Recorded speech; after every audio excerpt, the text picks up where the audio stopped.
Hello, hello, hello, good everybody out there. Um, uh, it's another beautiful day again with us at Okpebholo and Talks program where we discuss and give our non-biased and unreserved opinion on the issues affecting the social, political, economic welfare in Edo State, in Nigeria, connecting Nigerians home and abroad. Today is the 14th day of October 2024, and we're in the studio live for our 66th episode. Our 66th episode. This is a feat. Yes, like usual, there'll be exciting topics for us. We'll be giving a lot of updates on ground. But first, I'd like to introduce myself. I have to say, my name's Proviso J. I'm going to be your moderator and host for the day. And for now, we don't have panelists in the studio, and Upper Reporters is not available at the moment.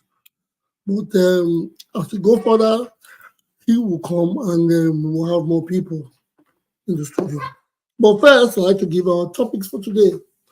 Our topics, as it is written, as it comes, Edo government right to Okpebholo over transition team, yet to get a response. I don't know about that so much. Ighodalo not considering running for Senate is Aide. I don't know whether it's a topic because the PDP candidate has, I think, has applied, has gone to court from a bit of media I saw. He has gone to court. He has, I think, he has been given access to the. He has been given access to INEC materials, and he has put his team together. And tribunal, as they call it. Yes. The President of the Federal Republic of Nigeria, Bola Ahmed Tinubu, on his trip to the UK, has gone to France. And as it is, he's on leave. So there should be no more topic about it. But people are saying, there are dire times. Why are people traveling? Why these are not times? But the man has, after work, whether we like it or not, has to take his leave. Leave is due when it's due. Sometimes in the world corporate world, they say it's PTO, it's paid time off. He's had it and he deserves it. The Labour, although I won't challenge the election, says Akpata. Well,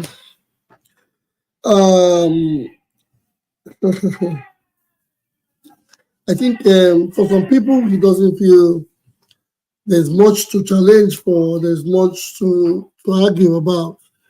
So he has given up, he has put the white flag up there, and he's not ready or he's not interested in going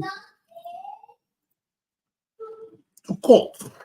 Like it is said, go to court. Well, these are the topics from Upper Reporters directly, but I'm going to breeze around other topics. I'm going to breeze other details that we have going across Nigeria.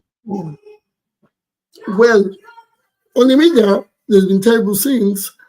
As this afternoon, there was an attack in a police station somewhere around in Edo North area, where the citizens took laws into their hands, leaving a few people dead and property destroyed.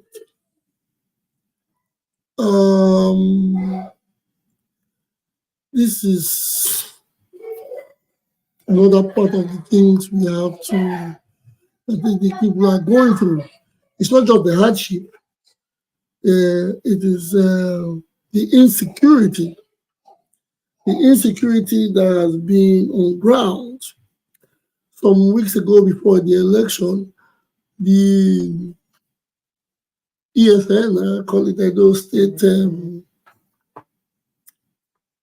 vigilante group was suspended due to certain issues. There's been report that after these have happened, a lot of insecurity has been on the rise. People complain about having their gun being attacked and being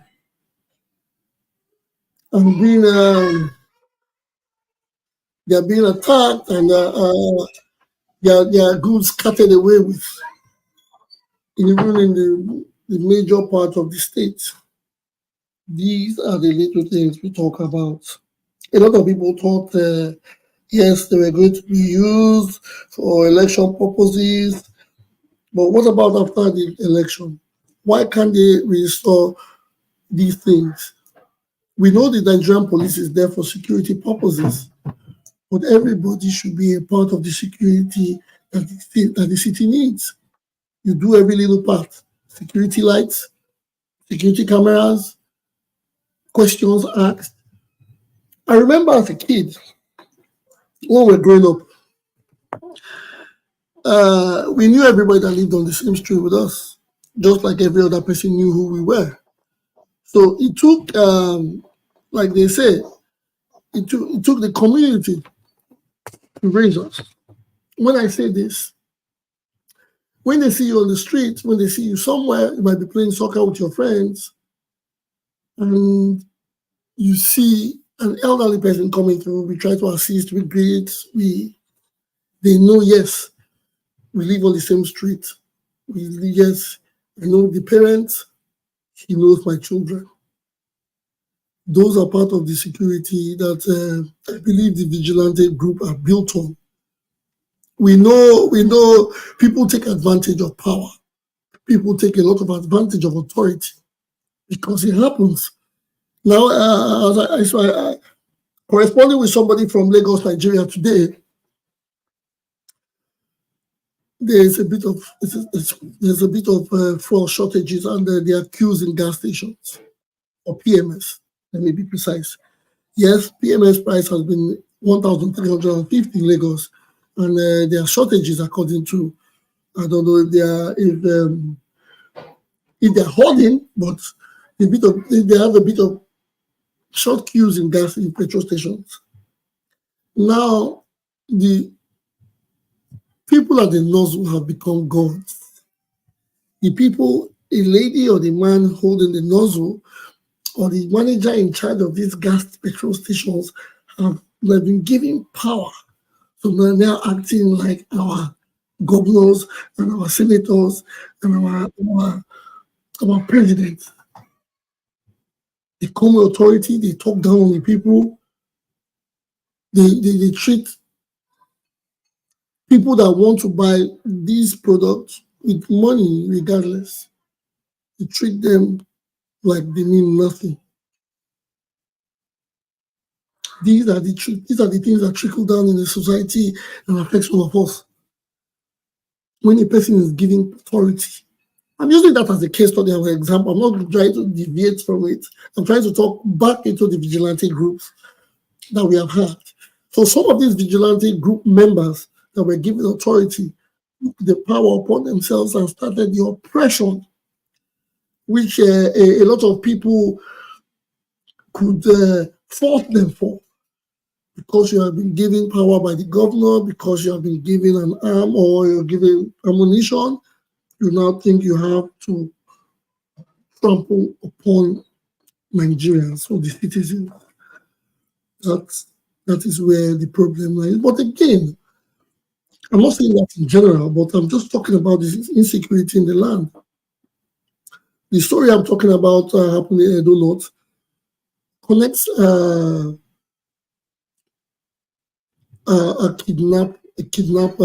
kidnapping incident.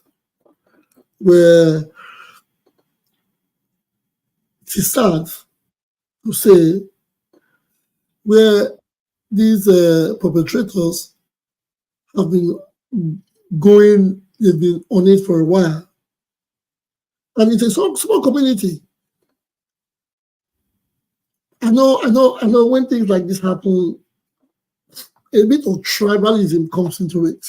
Because you hear them on the video that I watched talking about how they call them, the Northerners, they call them Aboki, are in charge of it or they are doing it, but they were being led or they were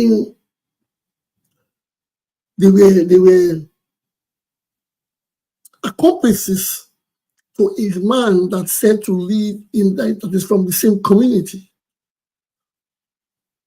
But as of a certain hour before I stopped getting the information, they said 5 bodies were exhumed from the premises. It all started when one of the boys from the community got kidnapped and the ransom was paid, and they still finally he was I don't want to use he was come on, I don't know how to use client. Yes, they took his life. He was buried in a shallow grave. That led to information and all that. But now it's catastrophe, leading to a police station being touched. These are the goings in Nigeria. Insecurity, but I do not in these cases. It is between you and I. It is going to be part of us.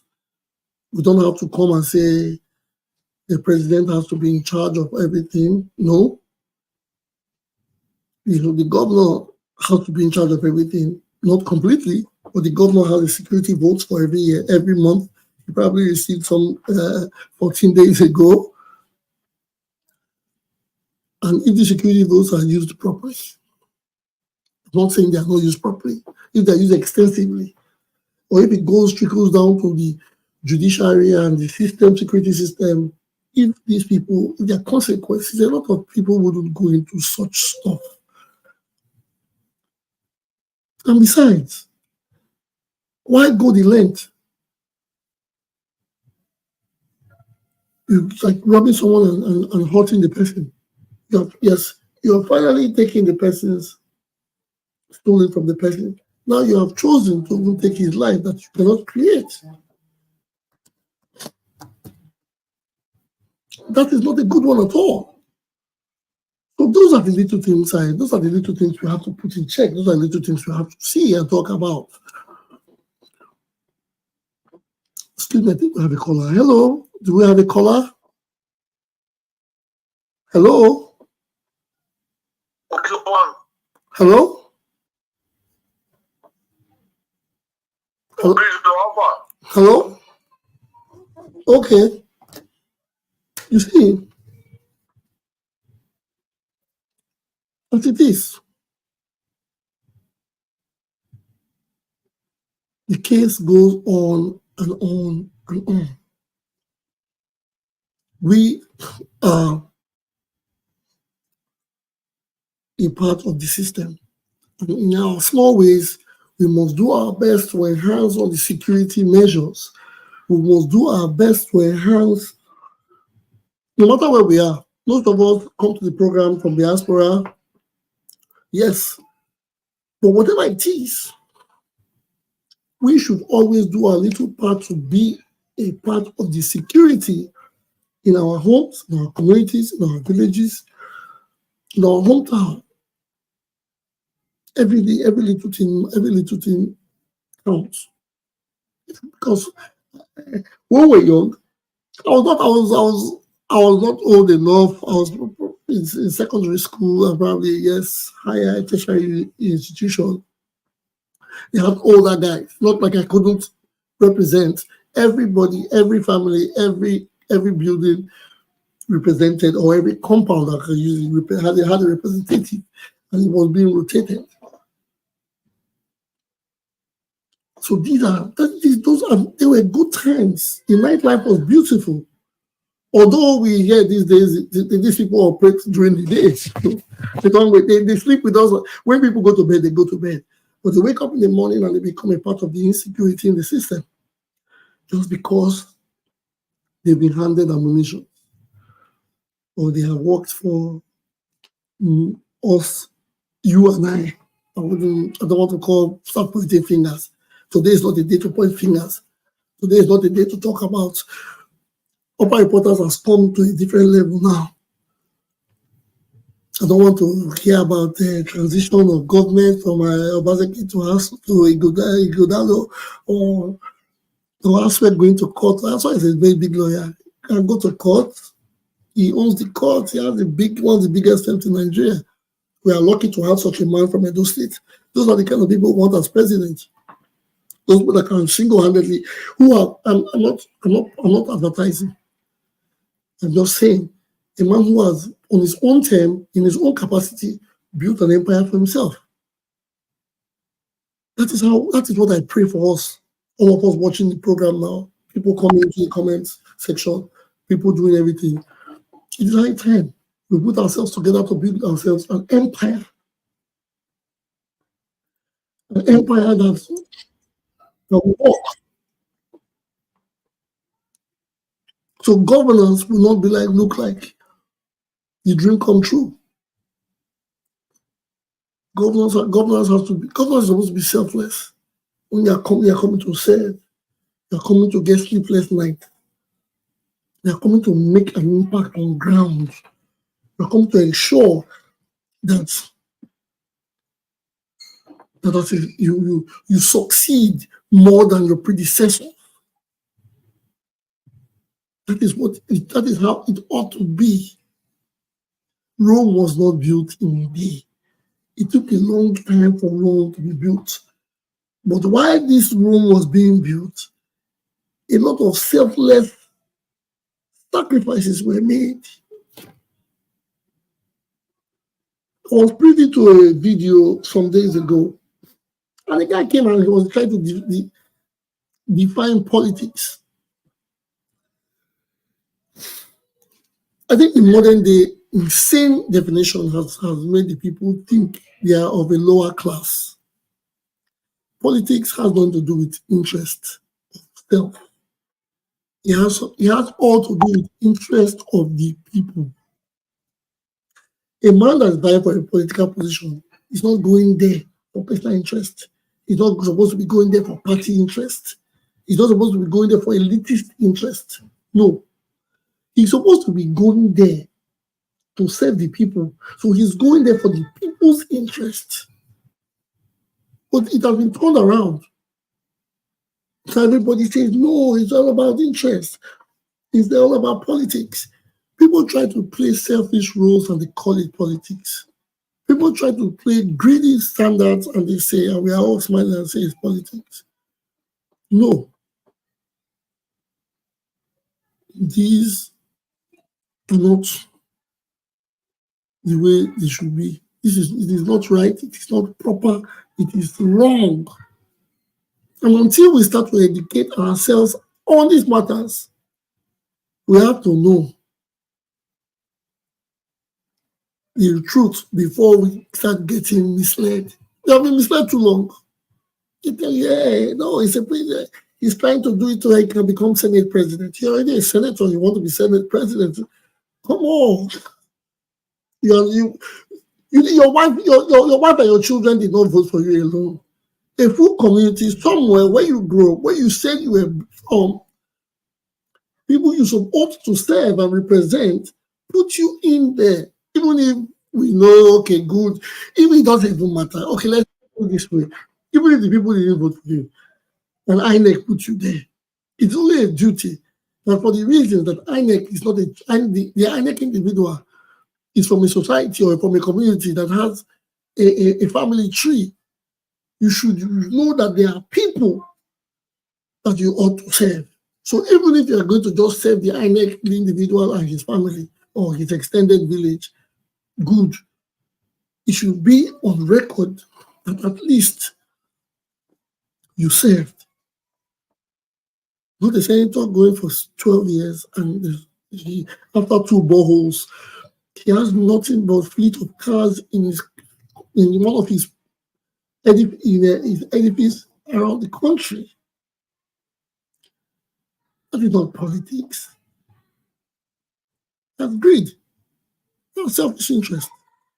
That has nothing to do with politics. It completely has nothing to do with politics. These are the things that we have to start talking about. Things we have to start defining. Things we have to know. Because if we don't do it early enough, then our children and our children's children will come and say, they'll come to ask us, in the 90 years of democracy, what did you guys do with it? Nothing. Apart from divide yourselves after every 4 years, come together when there's a football match, divide yourselves again when there's an election, come together again when there's a nations qualifier, divide yourself again.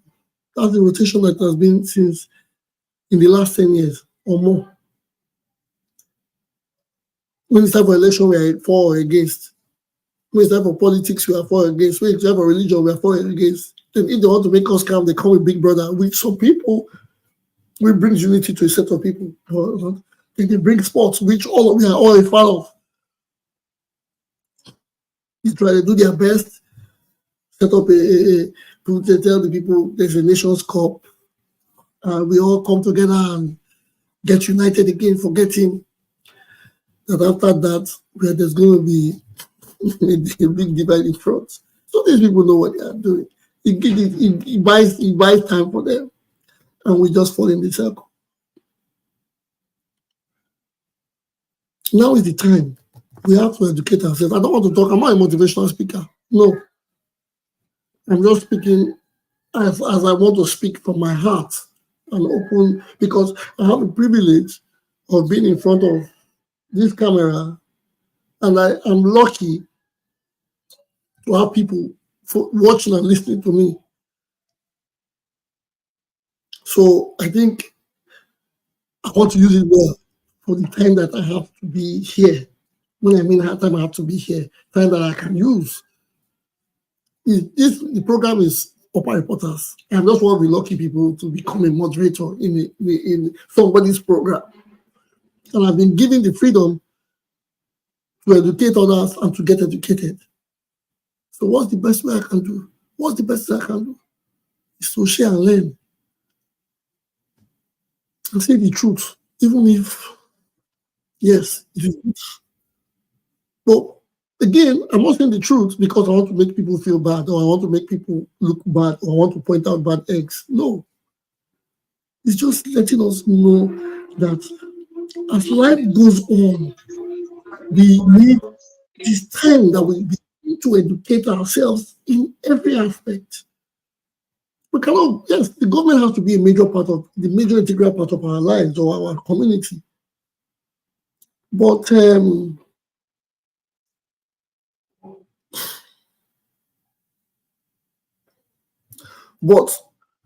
in all honesty, we should tell ourselves the truth. This is time. Let us use this platform. We have to give thanks. Social media has put everybody on the speech streets. So we have to use it properly. Well, as it is, I'm lucky. I have two people in the studio. I have Chief Oye, I have Mr. Joe. I'm going to come to them, but somebody has sent a message on their YouTube chat link, and he said something. His name is Ire Osamoye. Welcome, Ire. He said, "Good evening, all. Good evening, all. I beg, someone should enlighten me. When a person spends as much as 30 million in purchasing forms for a political position, what do we expect? He don't invest, investment must yield dividends. Well, thank you very much. I like that question. I like that. These are the things. Good. That's another part we have to educate ourselves on. Um, First of all, not every political party sells their form 30 million. First, it's only funny that the people support people in these parties that spend 30 million is minimum. I think for governorship is 50 million yes, in APC is 50 million for governorship. In presidential was 100 million. This point is clear. Why are we now supporting these people that are in parties that have turned the form, made the form 50 million that you and I cannot conveniently pay for? And will a man take 30 million from his salary, his investment, his business to roll on the dice? That's like going to Vegas with 30 million. It's a dice you're rolling. The question is not this. The question is, why are we, the complainants, supporting people in those parties? In the last election in Edo, there were 14. There were 17 candidates, 17. No one can tell me every kind, although some of the structures collapsed and there were jokers. And God forgive me for my words. There were 17. Let's presume 17. Let's say, okay, 17. There were pretenders and there were, how do they call it in soccer? Can I call it like in the soccer word? Contenders and pretenders. Now, can we imagine if we did something by supporting a party that does not use such a standard? Because in all honesty, I'm not pointing fingers. I'm not pointing fingers. There are people that bought tickets for PDP, but now they're in APC. They bought heavy tickets. I think PDP has the same 30 million or so. They bought the phone, take 30 million for the PDP primaries. But today, they are APC members. Now, when you see a thing like this, you ask yourself deeply, is this a cult? Why are we here? Why are we being forced to support these people? Because we can just simply get off, take our hands off this kind of party, or not even being a part of it, take our hands from supporting such parties and channel our energy into a proper placed party that we know their rules, ethics, and policies.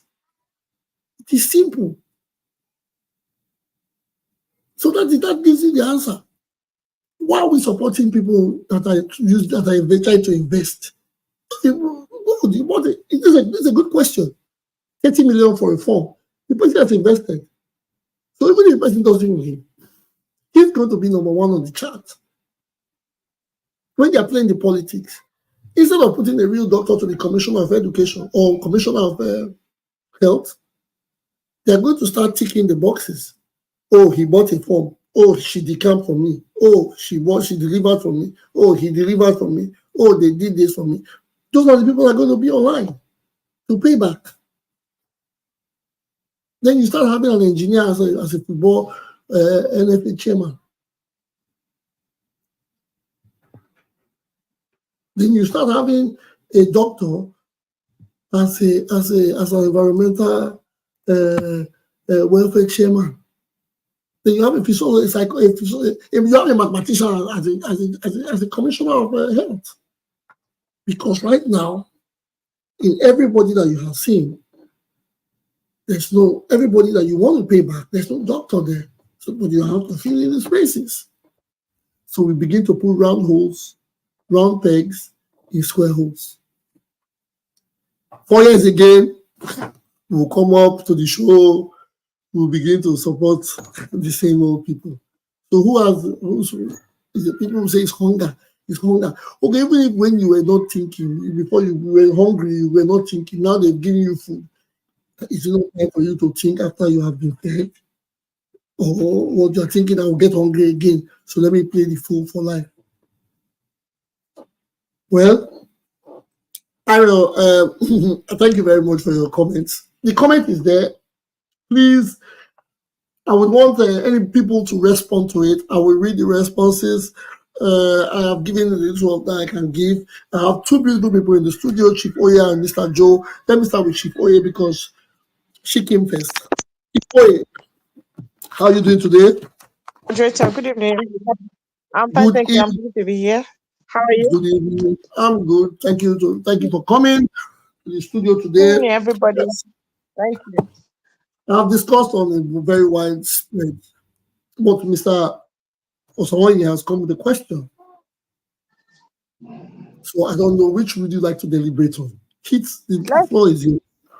Let's hear the question. Can you just repeat the question one more time, because you were breaking and I don't have access to the YouTube channel right now. He says, good evening all. I beg. Then he goes down. I beg. Someone should enlighten me, as he wants enlightenment. When a person spends as much as 30 million in purchasing arms for a political position, what do we expect? The question is, he don't invest. The investment must yield dividend. Abi, that is it.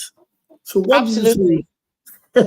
Absolutely. That's a financial investment, and he's investing in he's investing in politics and trying to get his dividend from our natural resources, from the citizens' destinies and such. So absolutely, when a candidate invests as much as 30 million naira for a ticket, he's obviously up to something. That person is obviously up to something, and not doing it out of the abundance and generosity of their heart for goodwill, but of course to get something in return.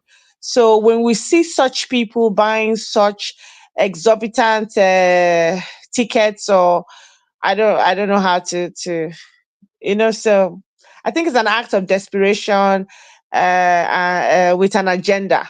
So definitely when we see that, it's like us as Nigerians, or people of Edo State, Nigerians in general, we should just weep and pray and hope that something good comes out of Nazareth, because that's a drastic move, which of course is going to be, taken ahead with a vengeance. I don't really, these days I don't really encourage people when they say pray. We have prayed too long.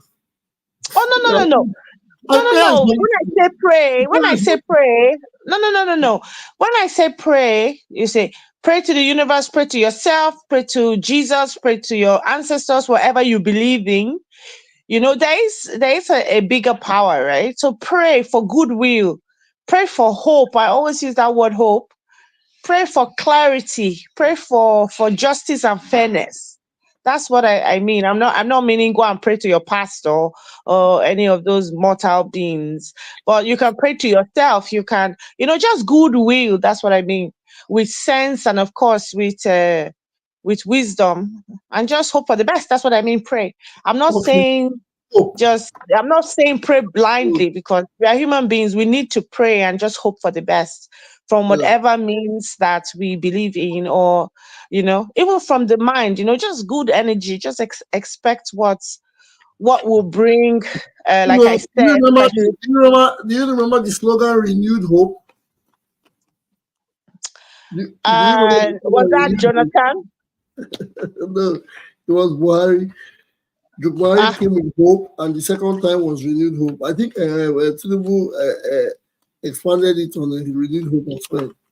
Okay, I the only thing I know about Tinubu is Emiloka and town hall. No, I yeah, don't yeah, know. yeah. But when you said hope, Oh yeah, Nigerians, yeah, because I always use that Nigerians, word, right? we hope is a good one. We hope for the Yeah, I best. always use that word because there is no hope. But There's no when hope, you Mr. Moderator. begin, So you have to put work before you put hope. It's like faith. yeah, Without yeah, yeah. When I say hope, I mean in all its entirety, as in not just blind hope, because Nigeria is such a blessed country that we are capable of everything and anything. So and because we are living in dire poverty and dying and suffering from avoidable causes, that's why I'm always saying that let us pray for hope, because we are in a hopeless place right now. I don't see any hope. I've said it many times on this show. There is no light at the end of the tunnel. I keep using the same phrases every time, because yes, I kept on yeah, correcting you. I corrected you the last time. yes, yes. There So is we no, have to. there's no tunnel. So let's not hope for any lights anymore. When there's no tunnel, how are you expecting to see There's a light? tunnel, Mr. Moderator. There's a tunnel, definitely. Yeah, I know I said there's no tunnel. Now people are expecting a light. Come No, on. no. Yeah, I understand it. Thank you very much. Zoe. I appreciate it. Yeah, thank We'll you. come back to you because we have few today. We hope, Thank you, sir. Thank yeah, thank you very much. Mr. Joe, are you there? Before I go to Mr. Joe, Yeah, I'm here, my brother. another comment has come in. The comment said, which political party are run by ideology in Nigeria today? That's another question. But before we go into that, Mr. Joe, please give us your submission. What do you think? What is your Yeah, take? good evening, huh? Good evening, my brother. Yeah, Good I'm happy evening. for us to meet again. You see, that is where the corruption starts from. Because I don't know if we in Nigeria know how much salary the governor is collecting, president. I don't think their salary is in public. So this is what I'm talking about. If you are investing such amount of money as a governor, we should know how much is your salary. So I think that is where the problem actually comes from. That's where the corruption starts. That's why we keep saying our political party have no ideology. They just a group of people that come together, associations. Okay, let's fight and see if we can win this year and beat it. That's how I feel Nigeria political party is. So they don't really have ideology. So okay, this organization that stand for one particular thing, they don't stand for anything. They don't stand for anything. That's why they keep changing parties. If this one does not favor me, the B will favor me. So they have no ideology until we have a proper political party that run like organization. That's the only way Nigeria can move forward. Yes, but if we want to have political parties that run like organizations, those are possible. But you know what? We need the input of the people. The people have to be involved. You know, the people, when you are in a party, when you know everybody stand on the same level, you don't have to, some people don't, you don't look at, the man's size, you don't look at the man's wealth, you don't look at the man's capabilities. You just know that we agree to stay together and we can in one decision. A party we can all be a part of APP. I'm just using the word APP. I know I think there's a political party called APP, but I'm not campaigning for them. I'm just saying we can just say now this party has this idea, and we have this man that is simple that has been saying the things I want to get, not the pastor kind of talk, but let us all go and register to this party. Let's see how it goes. It is not about the Hey, money. the culture and the slogan the political party put up there in Nigeria. I don't know how to. It keep people away from politics. So many people away from politics. Honest people away from politics. Because the reason why I said so, just as I said, anybody that's aspiring to be a governor, we should probably know how much he has, how much is earning for salary, what's the present words. Those are we make those in public. So if you are leaving office as well, you make what you have benefited so far. put out your statement of account, salary they have paid you. You don't from can't Nigeria just behave that way. Is it not possible to just behave that way, make everything public and transparent? Because this issue they are collecting money from family, and that's where corruption starts from. Because if I'm to invest 30 million, I want to get it back by force by anyhow. That's just the truth, my brother. Because if the money I sweat for, so I need to make profit out of it. So that's Well, just it. So it's politics now. Wait, okay. So in a nutshell, the loan share is we should run the best place to invest now because now so now it's now because in Nigeria, yes. I think it's the best thing to invest in Nigeria. If you find your way in, you And then the churches. Do we know how much governor salary? Do you know how much governor is earning as a salary? Yeah, but if they talk about their salary, when you hear the salary, that the president receives 756,000 naira a month. They say it's simple, but the allowances, those are the perks. And the allowance that if you are taking allowance, it should be allowance that worth it, not unnecessary allowance, unnecessary allowance. Yes, those allowances are like from the list I saw, the Senate receives furniture allowance every month. They receive hardship allowance. Just imagine. Nigeria, I don't know. Nigeria, there's something wrong with Nigeria. Hardship allowance for what? When the hardship when you are going through hardship, you are as a senator, some things may happen. As a human being, there are hardship when maybe your business is not going well. There are allowances that come. If you see these things, sometimes I just hope, I pray these things are fake. Let me correct. Is Tinubu that said a new hope? Tinubu that built strong and a new hope. Tinubu, that was his campaign. Campaign strategy. Yeah, that was his campaign. Thank you very much. Destroyed the hope of Nigeria. You know, when they say someone collects 30 million naira a month, and he's not a neurosurgeon, or he doesn't or a heart surgeon. Or he doesn't yes, okay. Cardiovascular cardio, there's something surgeon. Yeah, one of yes, those very rare ones. That means the one I use in neurosurgery is because it's one of the rarest. Yeah. So, and these guys are collecting not just one, not two, but minimum of 3 in every state.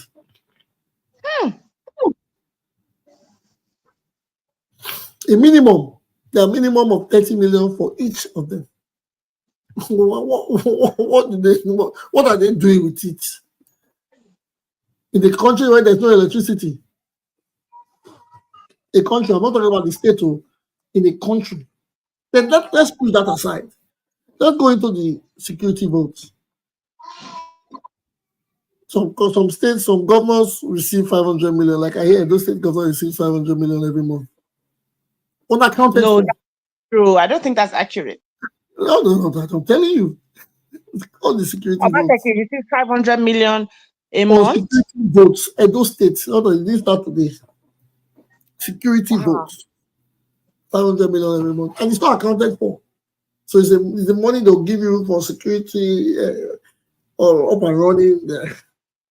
My own question is, wow, who wrote all these policies? Who put this in the constitution?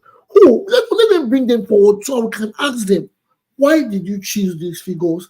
And why did you put these monies into politics? There's some states that almost $1 billion a month. When you see it, when they say that, you hear people they say that they sell Hemi's back for 45,000. You wonder which people will go and buy that bag for 45,000 for what? These are the people. For countries, they buy for African politicians and the Arabs. The Arabs not even wait because they will tie wrapper around. So when these monies are there, you wonder there are no roads, there's no security, there's no light, the educational system is poor, they are fighting, they are doing this. The hospitals are not are No, not but hospital, working. when it comes to hospital, when it comes to the hospitals, you know, you can put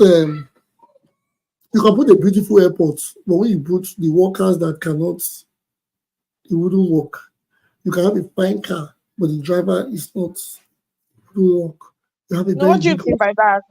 About the hospitals and putting? Are you saying is the doctors and the nurses, and it has nothing to do with the The has nothing to do with the doctor is of more bad interested. governance? The doctor might be more interested in his personal. Well, it all boils down to the because they're looking at the So, politicians. are we going to blame the hospital? Are we going to blame the hospital as an infrastructure? Infrastructure is there, hospital is there, syringes are there, everything is there. But the doctor, No, Oga, why are you going to talk like that now? no, but it's true. Everything, see, it's all deeply rooted and intertwined. So you can't just remove the hospital and think that it has nothing to do. It's a consequence of the corruption from above. Yes, That's why because we are having bad hospitals, bad administration, because if people cannot account for their 500 million monthly security votes, why would the MD of a hospital care when the ex, top is not working? Nothing works. I keep telling you guys on this show ex, that ex, the problem is from leadership. You people keep saying it's the people. It's the leadership. If I the want to, leadership doesn't work, the people cannot function. That's and why when it's lawless, the people will just follow like a lost sheep, and try to just try and survive uh aimlessly and like good, zombies good. hurting Let me, themselves, but they good. don't care because they're like, what do I we made have an to lose? example. I made an example today. I made an example earlier. The example I made was about authority. I mean, in every sphere, in every level, Nigerians, when they grab hold of power, when they hold it like this, it becomes, some of, I'm not going to say general, sometimes they begin to lack empathy, then they start getting toxic. I use the fuel attendant as an example just now. We use an educational system. A child walks into a lecturer's office and the lecturer says, "Get out of my office, you're not going to pass my course. Get out, go to hell, get out." Doesn't care. That's power. The lecturer has power. He has used his power to do what he wants to do. One. The fuel attendant. Now we are breaking it down. This is a lecturer now. The professor in engineering. Let's say he has, yes, PhD holder. He's doing that. Now we go to a fuel attendant. A fuel attendant. When you get to a fuel attendant, he does the same thing. Are you going to blame the government for those acts? Absolutely. Absolutely. How do you Because blame? the lecturer knows that he will not be held accountable, because that's an act of misconduct. As a professor, as a lecturer, he's governed under the institution of the school, which also has discipline, self-discipline.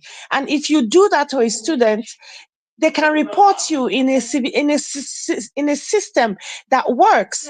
They will report you, and when they report you, and then you will be called to query. But the professor knows that he can do and undo.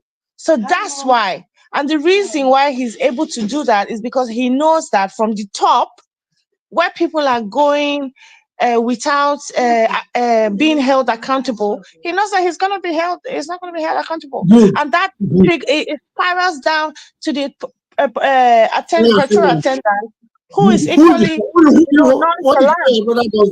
Who do you hold responsible for the fuel attendant that has done that? The head of the petrol station. the Oga. If I had no. Thank you very much, my sister. Because now we always find, for everybody's mistake, we are always looking for the head. People should be held responsible for their actions.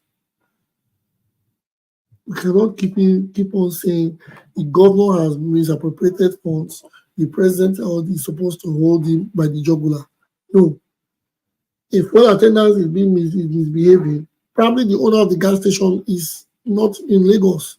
He's probably not even there. He's at the depot or trying to get fuel for his gas station.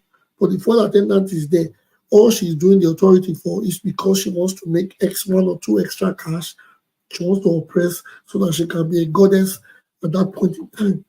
You cannot hold the owner of the petrol station for the girl's action. You cannot hold Peter for Paul's action. So that is what I am saying. The people, like, they are waiting for their turn so that they can oppress the rest.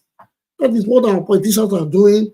Atiku is doing like this now. The day that he becomes president, he will wear his black dark eye glasses and he'll probably do it to us. So everybody, you hear them complain until they get there. That is what my point is. Yes, we have Ola in the house. Ola in the house. Yeah. Yes, welcome to the studio. Yeah. Today's topic is not majorly on. We're talking about governance. We're talking about governance being expensive. We're talking about politicians paying 30 million for a form. Is it an investment? We're talking about accountability on all climaxes. When I mean all climaxes, from the young person selling water to the person selling a petrol station in front of KTT to the person selling tickets for people to fly planes and all others. Yes. My brother, you see, thank you very much, my brother, for allowing me your channel. You see, those days, if you cannot give an account of how you make your money, people won't actually don't want to associate with you. You see, I'm a young boy, grew up in Owena. As a young boy, small boy, right? Opposite me was a gentleman who was having his own construction company. This guy, with hold his portfolio, well educated, hold his portfolio, he would come to the office. He was building his company, he was having a lot of truck, was constructing a lot of roads. He was even the one that constructed that road of Owena at that time. Tell you this is about 81, 82. You understand me? Young boy in primary school. You understand me? Then we will see the man will look at us, sort of will play around. The man will say, hey, how you doing, children? We'll give us some, just help you to carry portfolio at that time. He will ask us, are you reading? We'll say, yes. Are you okay. Tell me what is 2 plus 2. Tell me this, tell me that. We'll go, okay. Oh, okay, that's good. Continue doing things in your school. But come a time, after a while, late 80s to early 90s, right? When they created that University of Ekpoma. Yeah. University of Ekpoma, early 90s to whatever it is. That was the beginning of the corruption of education in Nigeria. You know, we that was university at that time, we call it advanced high school. Because the corruption there was too high. They were just, not like University of Benin was not going on, but if you be caught, right, that's like federal, if you be caught, you as a lecturer, you'll be gone. Yeah. But in Ekpoma at that time, you see people say, may I go block? I was shocked. I thought, man, who are the block? Then they could block with 3,000 naira. Those was a huge amount of money then. 2,000 naira and everything. So what you see to this present day is far more worse than was even in the 90s. There's no accountability. Even parents, even your own inside house. To talk, Nigerians already have this kind of attitude of if you don't have money, they will talk down on you heavily. That means say they will not respect you. Those that have money will do anyhow, especially if you see with their house girls or extended family who come to visit their uncles. Far distance uncles are very, very rich. You be the one cleaning the cars. If you the day you just forget to maybe shine it to it, they will sort heaven and earth on that person. So we already have an attitude of what called wickedness. Even for those, even Christianity, even at that time was almost like an elite of a thing. Oh, you okay? You're okay. I have an uncle. I'm from the rural area. I have an uncle who, like, Christianity to them, when they put me down because they live on a large house and everything.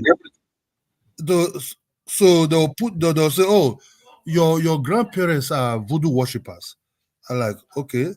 So they were using Christianity, even going to church as part of as an elite thing already at that time. You understand me? Yeah. So when they want to oppress, they will oppress in all general and everything. So today accountability does not even exist anymore. Even to the ones, to the elite and to the not even non-elite. So that's what you could see in let me use a case example in Edo State. That you see little children. How did they make this money?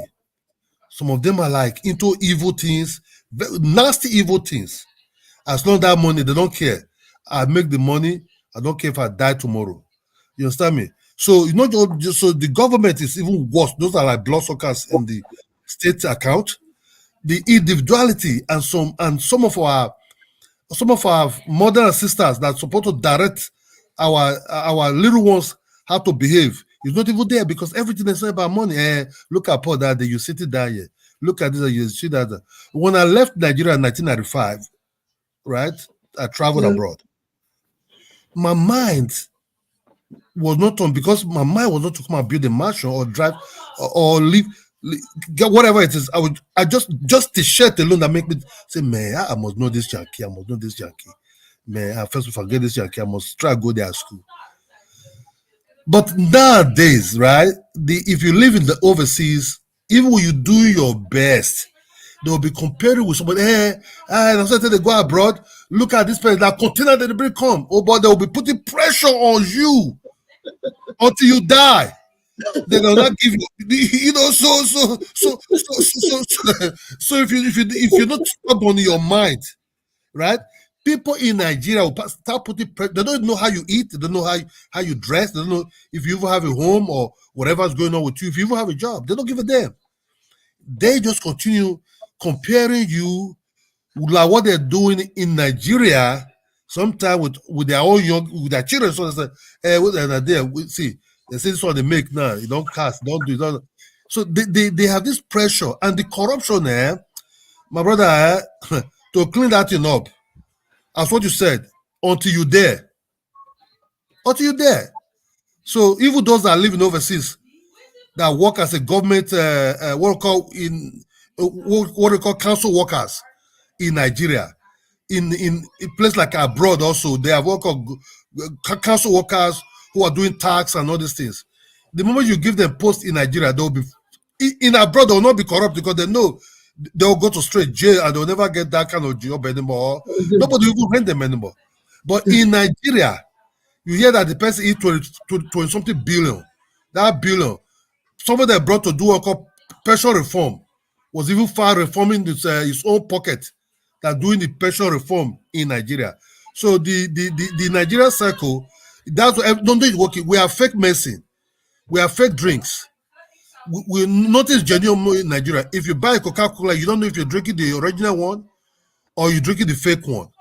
If you buy medicine in Nigeria, you all know that most Nigerians are dying of kidney problem now or liver problem because of the consumption of what called chemicals, toxic, that never really work. Some of them will go to India for them to go and buy the original medicine or ask, just give me the other one, that cheaper one. Doesn't matter. I think it will show sign that it's working. So yeah, they bring this kind of medicine. You start eating paracetamol, your headache will not go away. Not to go away. Before you know, after for a few years, you start having something else in your system. The same thing goes with our drinks and everything. Why don't you ask ourselves, why is it that young Nigerians are having kidney problem today? They say kidney. Why? Things that never really exist during my time. During my time, don't need like kidney problem. Was even not there because how can you get Panadol was being produced in UBTH original.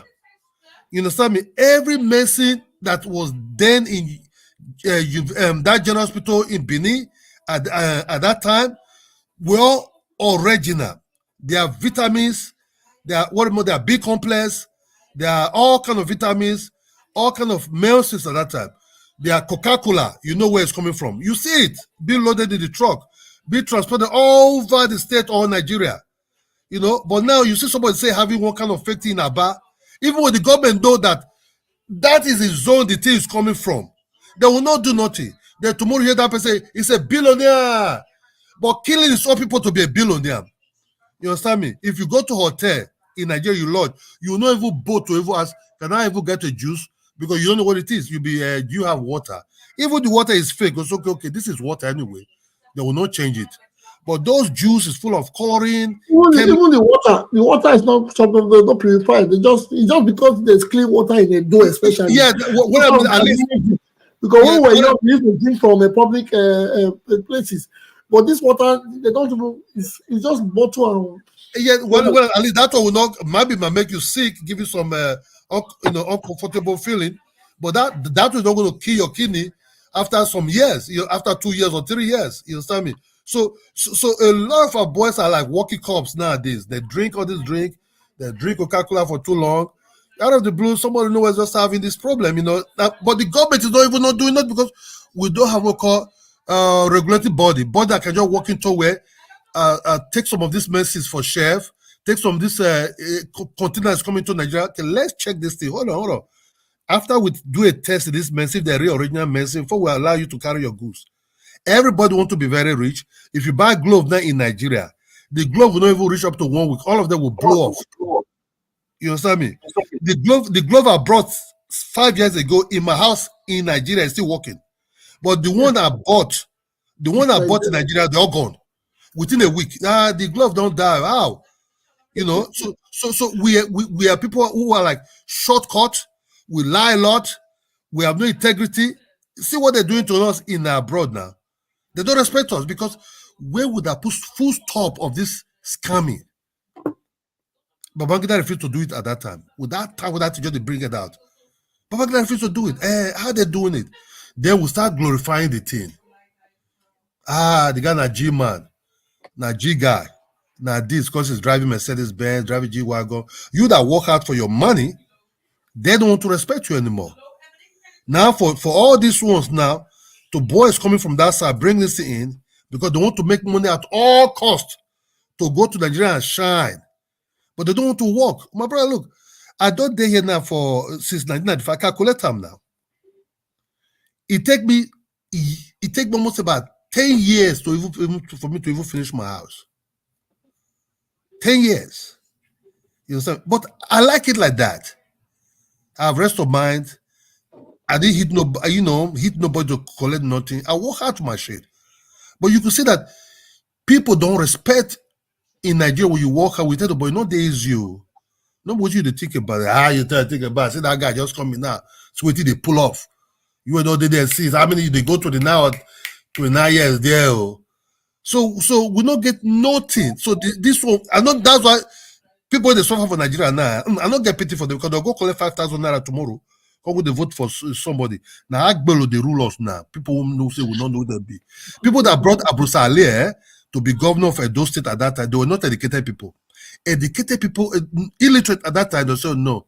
Well, they look for one good person that can rule this state.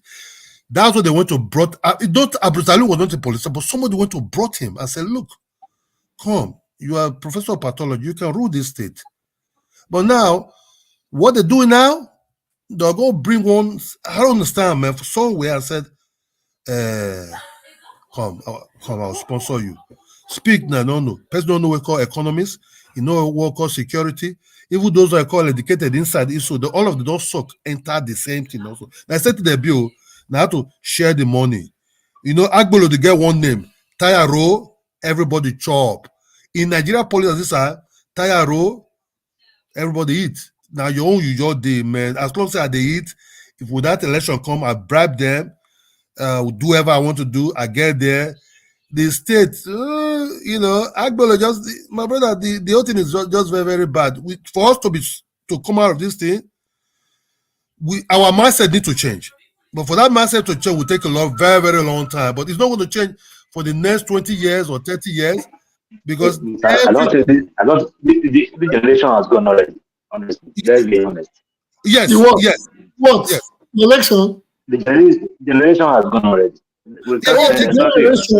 generation. There's nothing. It's the truth. It's the truth. No, We have to nothing. be honest to ourselves. Nothing. When in life, nothing has gone. It's just when you put A child 9 years old in Nigeria already know what is called corruption. What about? Yes, you can say that, but remember how Akpata put us on the standstill. Anything can happen anywhere, and all we need is the leaders we have now. also sit up. They say if you want to make change, you start with the man in the mirror. If we have to sit up, when we have a government that is ready, we will complain. No, be civilian. No, I'm not like, not civilian, eh? Civilian, the people that are be corrupt now, you understand me? There are people like me, my age mate, who went to better school at that time, who took what we call the Midwestern bus or Beden line at that time, whereby some of these rural areas, you can buy a ticket like abroad, enter these buses, you show your ticket, you sit. These drivers, they will drive you gently to your destination, sometimes from the rural area to the to place like Benin City. For those that don't have enough money, these were their buses then. For educational system, everything was being done well at that time. But these are people who are like my age mates, some of them even older than me, who enjoyed this good quality of life. You understand me? That even a farmer can even send his children to school. Peter Obi's father was a farmer. A lot of some of these big top bankers you see in Nigeria or whatever at that time, most of their parents were like from rural area who were having dream to educate their children, that were doing well at that time were farmers. You understand me? So how can you expect a person like me that is heavily corrupt, you understand me, that at my set of people that was heavily corrupt that come and repair Nigeria, even our army and police, this army we have in Nigeria today, this are shopping mall army who want to build shopping mall, you understand me, army who want to build estates, you know, so none of them, the police are even far more, those are like gutters. So what you see now, according to my brother, the generation, this especially for my set of generation will be gone. The new set of people will come in. But somebody that will pick it up from somewhere, it will take another 20 to 30 years to correct it. But that will be brutal, that will be tough. It will be even far more tougher than what Ide Govt did with Buhari. Thank you, man. Thank you very much. Wow. Well, everybody is seeing it from a perspective, and everybody is seeing that it has become there's a fear for it.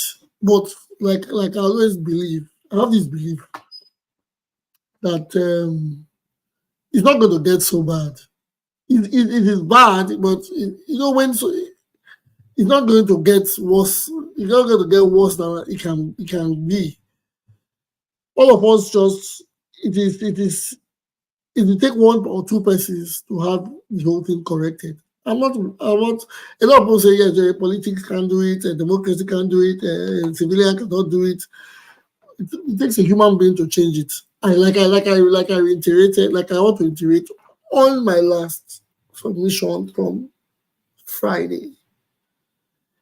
Kagame, the Rwanda governor president, he put his foot on ground. There were no sentiments. The man is a Christian, but do you know what? He even revoked almost 6,000 revoked licenses from 6,000 churches. He said, if you don't have a certificate in theology, you have no business. You don't know. When I traveled to Benin, I found that the moderator. Let me just come in. I traveled to Benin once some time ago, about 3 years ago, I found that a group of boys, maybe the highest age will be 14, 12. They say they are letting Yahoo. In short, I first cry. There are more than 100. They say they are learning how to do Yahoo. Hey, I spoke about education. They say no, school has come.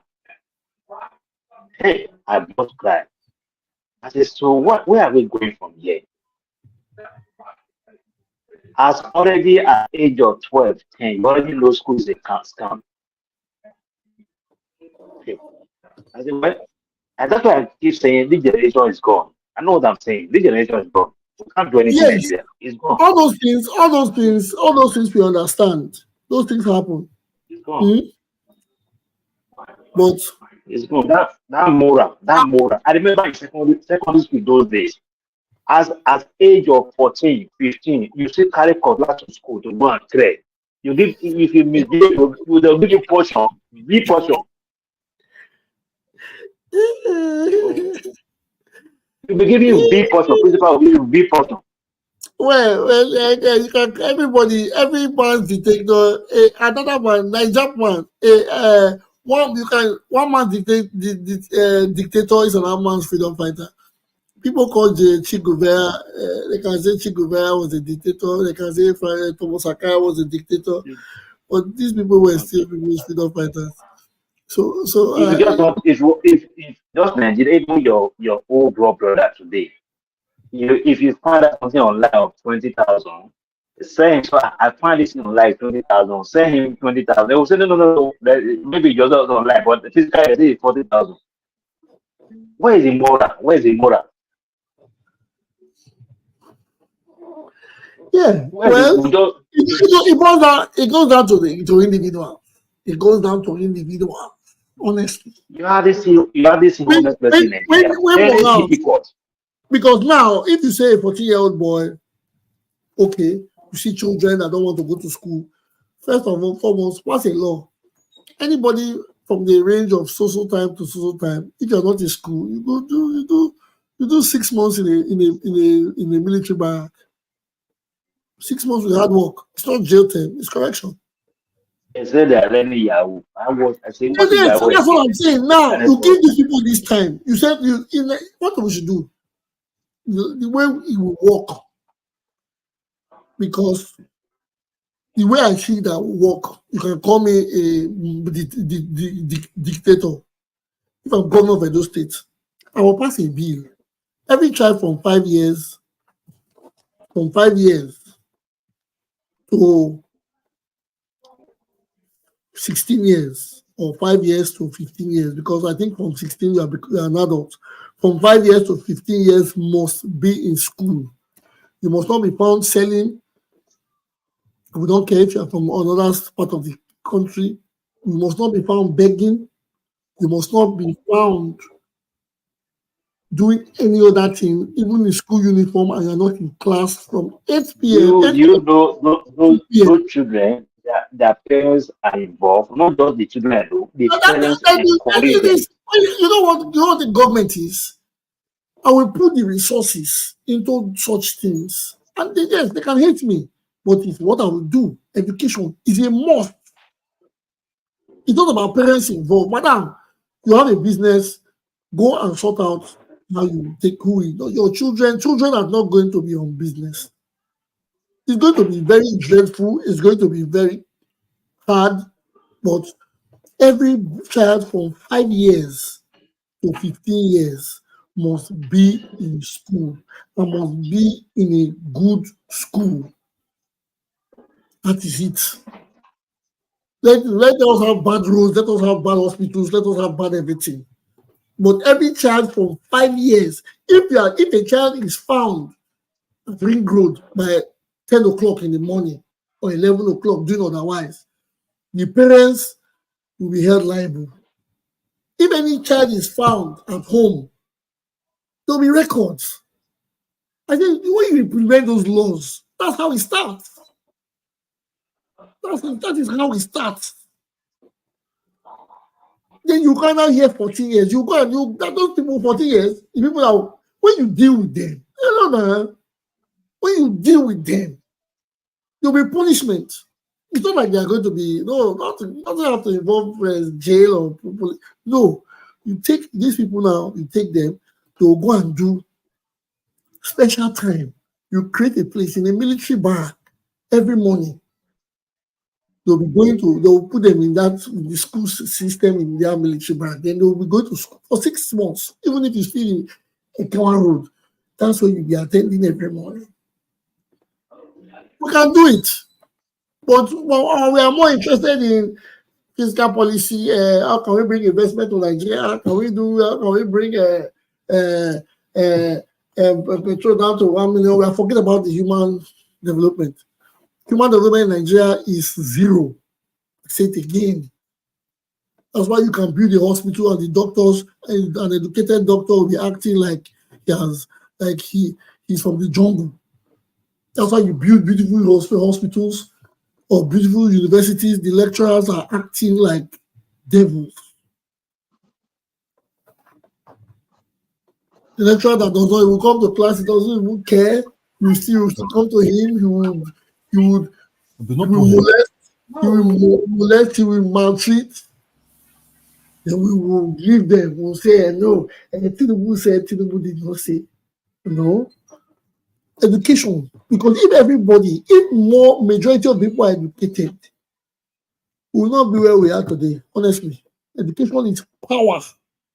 And education is knowledge, and knowledge is power. And it doesn't have to be 4 walls of the school all the time. But learning something gives you an extra strength. It gives you an advantage. Learning something, if you just learn one new thing today, you have an advantage over yourself because it's not a competition. The initial part, I always tell people, I say, see, our country was built or we're brought up in a competitive way. Forgive me, guys. Please, everybody forgive me with what I want to say. But it's the basic truth and it's the most bitter truth. Nigerians are doing great overseas, abroad, but we do great as individuals, not as a team. Abroad, majority of us come with our competitive mindset and we compete against ourselves, even in diaspora that every other person is teaming up. Where I live, or not where I live, what I've observed is a place where we play soccer. And we'll go and play soccer today. Where we play soccer, it's a new terrain, people are building up. All the stores there now are owned by Indians.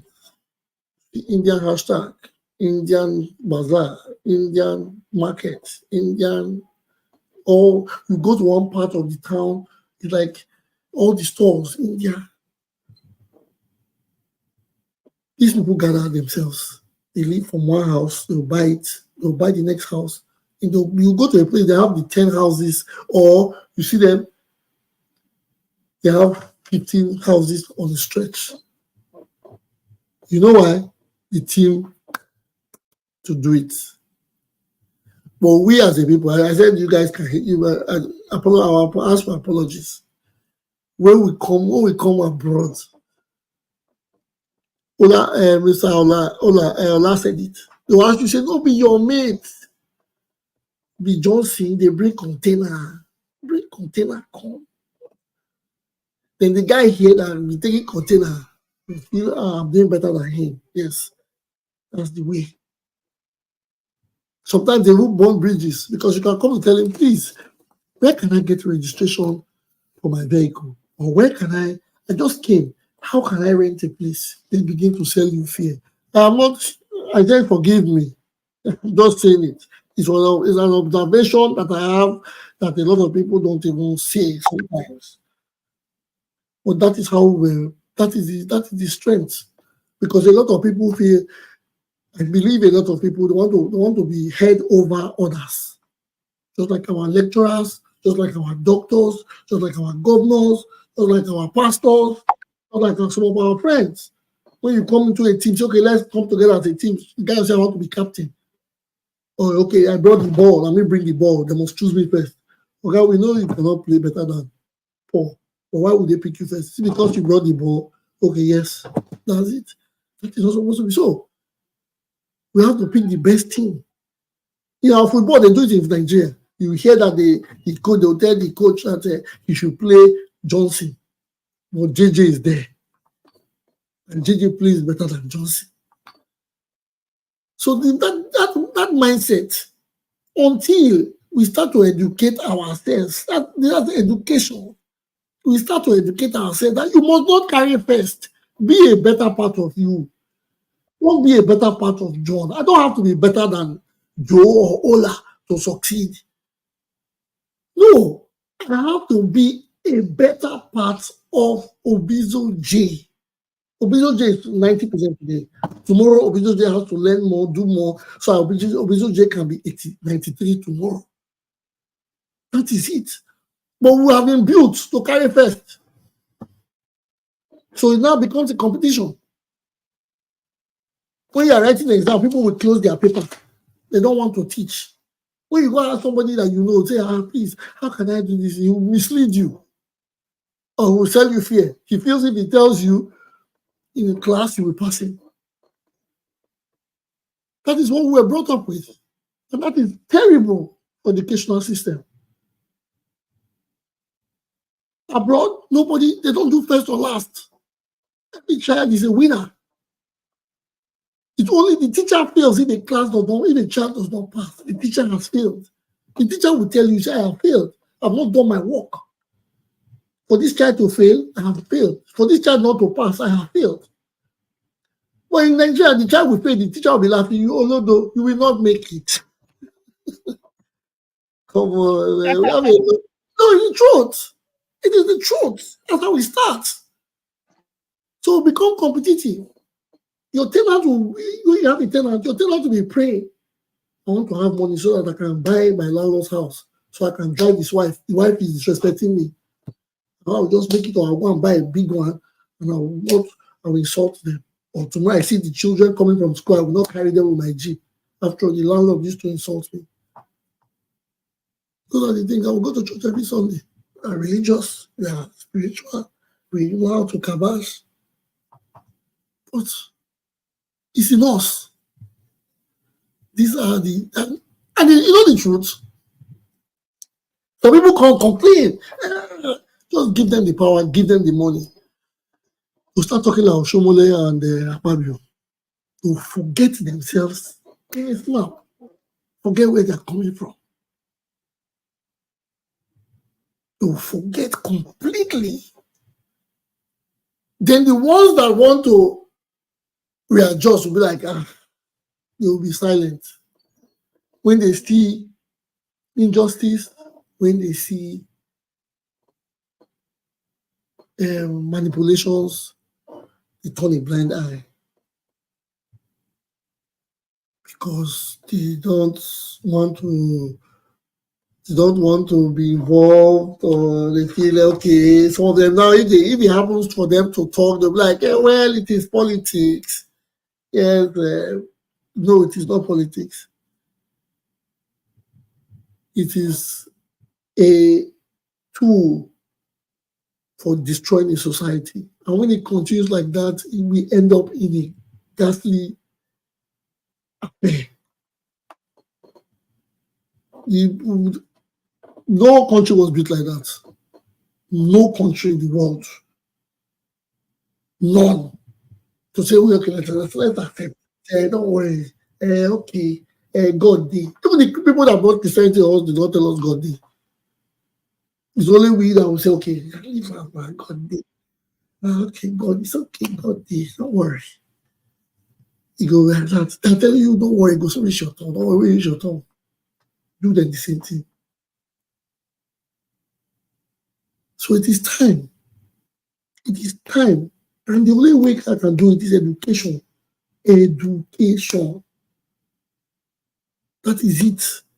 Someone has, I don't want to mention his name. He has come here before, said the education is a scam. And I told him don't ever say this thing you have said. It's recorded. I can go back episodes to rewind it. This is YouTube. YouTube will have it forever. We will hear you. We will go. YouTube will keep these things that we say. He said education is a scam. Education is not a scam. Maybe going to school in Nigeria can be a scam to some of these people because people have intentions. It's true. I know somebody after a while, after many years, we saw after many years, he said, man, he was happy. That initially, the reason why he actually wanted to go into school was because all his friends were becoming cult members. And he wanted to join cult, so he had to go to school. Wow. It's crazy that they were disrespecting him because he was not a schoolboy, he was part of them. He was a cult member, but he was part of them. So he had to go and join so that he can have authority. I told him, I said, but thank God you still go to school. He gave you a level of, he said, yes, so say because with the school, he met people and the whole thing changed him. Because the whole thing changed. Yes. So education is not a scam. And it should be the number one factor for every Nigerian, whether you are from anywhere. The school, education. There's something I want to go back. Let me go back again. In the soccer group that we have a lot of is diversified. We have a lot of Ghanaians, we have a lot of Cameroonians and all that. I spoke to one of the guys, when I was talking to one of the Ghanaian boys, and I said, how come you guys do one thing? After a while, they speak English, but after a while, in a short while, they just switch to their language. I said, why? Why people do this? It's sounding or I said, why do people always do it? He said, nothing. I said, that's how you teach in school. Do people speak one language? He said, not really, that there's a way they speak it, but you know from a region and the other region. And I said, hey. So where did you guys meet? He said, well, school, everybody, school. I said, all of you going to the same school? He said, not really, but connection. I tried to put the education thing in front, like, how do you have your school? See, it's a force that children must go to school in Ghana. And it's the force government then, I don't know about now. He said then school, everybody school, no child training kind of thing. And the force, that's how they did it. That they had their mixed school, just like us, we had their single male school, female school, then they had mixed. And how they were doing it, people used to enjoy to go to school because they were having competitions. So that was how he mentioned. He said, I met those two people with their school was doing competition, our school did competition, and they measured together and we did something for Ghana. See, they do. But for Nigeria, no. Nigeria, you see 6 years old carrying a blind man that is 59, and everybody is okay about it. What happens to the 6 years old when he becomes 50? 59. No, 50 before 9. I'm just saying he was 9 carrying a 59-year-old man. Now you add when he becomes 50, what's the outcome? It's a shame. What's the outcome? And you know the funniest part is everywhere now. There's no special. Then in Benin, you used to go in Benin. Let me use Lagos and Benin, the post. Now they have them in Ore. They have them in Ore. They've always had them in Ore. They've always had them in Ore. Now, okay. Now they have them in Ata. You come out from a Well, Brahmadesa. they move, right? You come out from a Brahmadesa. I'm using I don't know how people watching. Let me use a Brahmadesa and say, okay, I use a jar. You come up from a Brahmadesa gate. You see over 50 of them. Wow. I'm not exaggerating. There's this incomplete building. I'm not going to say it now. Anybody can quote me. There's this incomplete building behind Osakwe's Hotel in Benin. What's it called? Osakwe's Hotel in Benin. There's the popular hotel in Itete. There's an incomplete building. Dilapidated, left. Some of them sleep there, inside there. They wake up in the morning. Because that evening I was passing through. I saw them. They were shutting down for the day. The little girl, she had her whatever on. She was carrying the blind man, not just one. Not just one child, not just one adult. They carried the children into and the person that was with me, I had the person, we were in the car, we talk. I said, all the way here? Yes, we said that's this. They live here and said they're everywhere. What are we doing? We're waiting for government. We cannot wait for government too. We cannot wait for government because they are everywhere. And if we don't, these people, cannot abandon them. We cannot leave them. Although the finances are with the government to take charge of the people, but honestly, we have to come together on this. Well, if I can just say something, Mr. Moderator, when you say we cannot wait for the government. Nigerians are very generous people, and we are not waiting for the government, or we don't wait for the government, especially when it is time to help our neighbors. So, but all we can do is provide financial aid and maybe some sort of nutritional aid, clothing, basic stuff. But the structure that would empower these people to keep them off the streets and to educate them to know that it is not only unconstitutional but against the human right of that child it's a form of neglect and abuse, that child is being used as a kind of a money making machine or a workforce. So even if you go give them a bag of rice and this and say you want to pay that child's school fees, it's not going to happen because that's family will say no, this is what the child is doing, so child labor.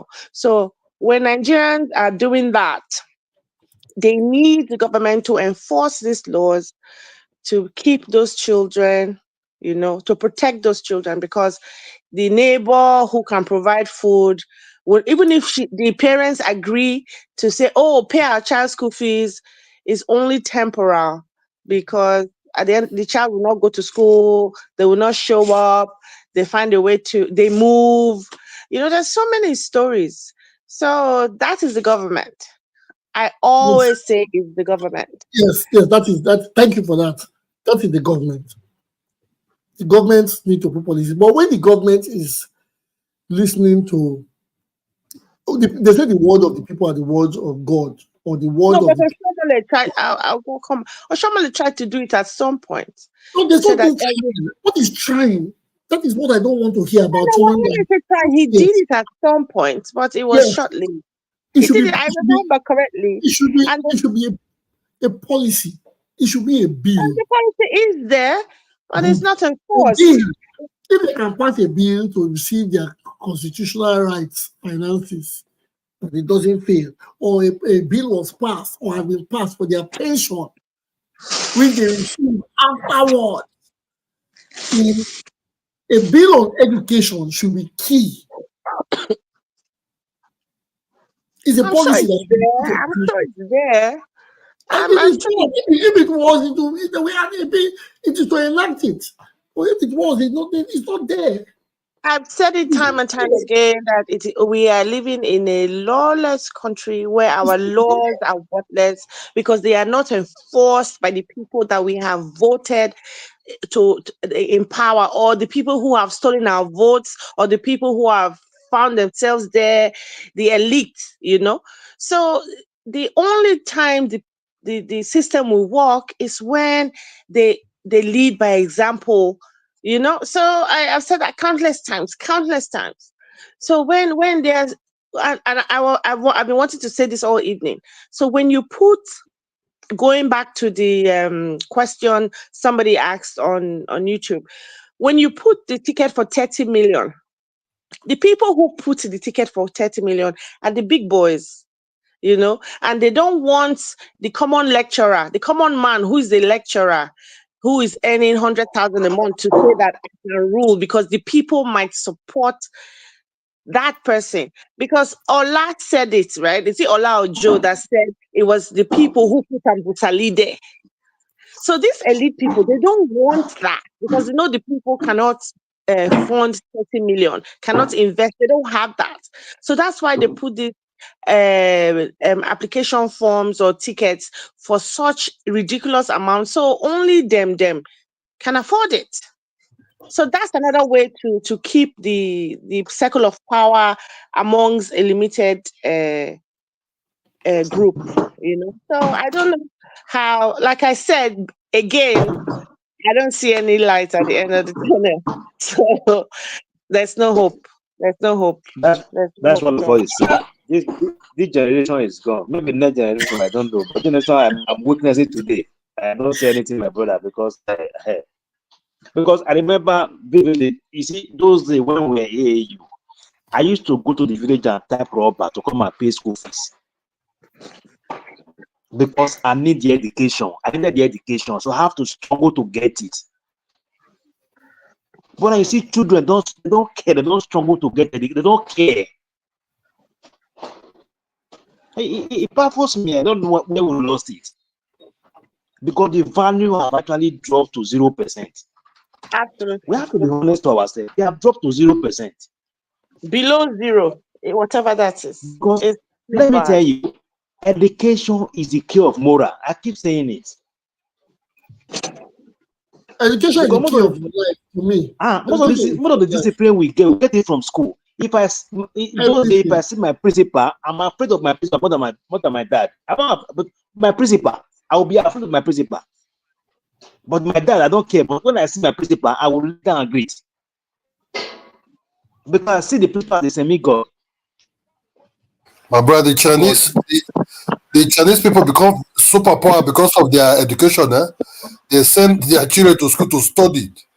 Engineers and engineer. Anything they do, they focus on it. But you see, if you don't have it, if your society are full of whatever it is, you cannot be. You can never be. That country can never become nothing, because that's no way. We lost it. We lost it.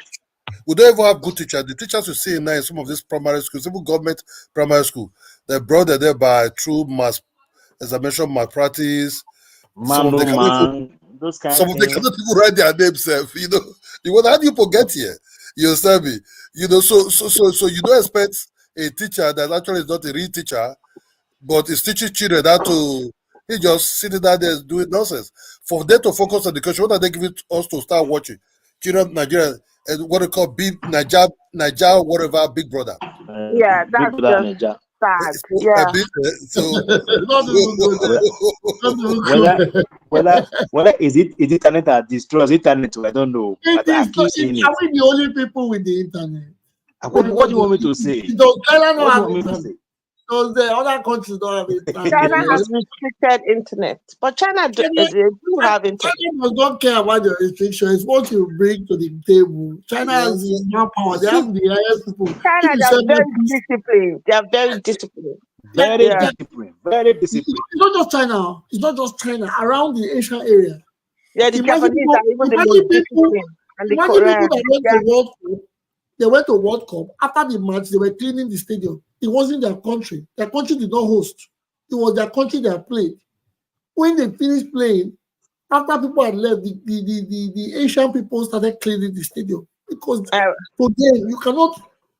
If charity begins at home, they have it in their brain. My son here that live with me in UK, he's just 3 years old. That was the day I was taking him to school. I drank a bottle of water. I intentionally dropped the plastic on the floor. He said, "Oh, Dad, you don't need to do that. You have to pick it." I said, "What?" I said, "No." He said, "No. You have to pick it. That's what I was taught in school." Yes. You're not going to drop anything on the road. You have to pick it. Go and look at the bin, public bin. Go and put it there. So I don't know. Our own, we can't hear our own. We just be going banana from the car in front of you. They'll just release it. Yeah. You see, cold. The way people kitchen, they were from kitchen, tired of for kitchen, couple of foot of road for kitchen. That's what causes erosion. That's what causes flooding. That's what causes bad roads. Because you see, chewing gum does not dissolve. It does not decay. It cannot be destroyed. It's like plastic. It's like polythene. These things cannot. If they touch anything, they will stick there forever. And after a while, they are corrosive enough to destroy anything they meet over a period of time. Oh, that's why in some countries, in Singapore, they don't allow chewing gum. All those things too, because people will just choose it out. You don't touch quota. When car climb and go start to chop the quota, then tomorrow they'll say there's no feature. About our trust our own. When it starts to happen like that, then they will start selling water and banana there. Then that's when the Nigerian people will deem fit. That is the best place to buy banana. Driver, wait, he never give me change. We're all guilty of that. That is the highway. We look forward to it. Wait, he never give me change. Yeah. These are things that I have since for over 10 years. I've been angry about it. We are traveling. You banana want to eat banana. Go to market, buy your banana, come and travel with it. Or when you get to your destination, buy your banana. So you are saying boycott those people so that they don't stay there. Chifoye, those people should be arrested. No. It creates havoc. Guess what? When those things happen now, the driver is waiting for change and they are doing like that. A sleepy Dangote driver is coming at 140 miles. See, I was cut you short there, moderator, because sometimes let me explain. Police checkpoint. Sometimes it's also a police checkpoint. Yes, madam. Let me explain how it starts. A drowsy, because I'll go to that Dangote driver. A drowsy, 20-year-old Dangote driver that doesn't even know how to really drive is coming down the slope at 100 and whatever kilometer an hour. There's a ditch there. They pass the ditch. Now they are waiting for the change for the bobozi that they bought. By the time the guy sees it, he's coming down the slope. He starts to hit on the brake. You know what he goes into his head? Let me just avoid the 6 cars. Let me just face this boss. Jesus. Make casualties easier. At least the boss can hold the truck from getting into the bush completely. That's how it is. That is one. And secondly, they have police checkpoints. Then you have policemen burning tires on Federal Road. Yeah, why did they burn tires? That's good because they want to keep lights. They want to keep light at night so that cars coming can see them. They'll keep lamp, they'll keep tire. Then they start destroying the road from there. When they destroy it, it becomes a hazard. You know what they do? They move to another post. Another area. Another location. Yes. Yeah. Then that place becomes a hazard. Then now the police are collector. Then they will start selling. People will now put plantain by the side of the road. selling. The people coming from this thing now, that is that plantain. That's the sweetest plantain in your life. So you pack. That will attract them to buy. Police will not. So many Then- business going on there on the road. Then the crisis will start. The Dangote trailer is coming without speed. Those are the things that happen. Nigeria is not the only country with express roads. There are express roads everywhere. But why is it our own that the Dangote trailers are always enjoying?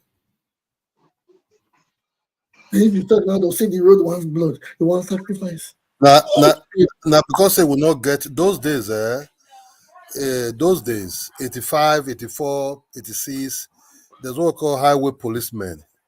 We They don't still have have them for 90s, highway patrol. Yes, highway highway patrol, but they don't have it so much anymore. Those days, No you need to have more. a point whereby you can buy all these things, right? So you don't need to disturb. You know, they were not only like road check, even those days also like that. But my brother, this Nigeria not be country again. Nigeria have faced it.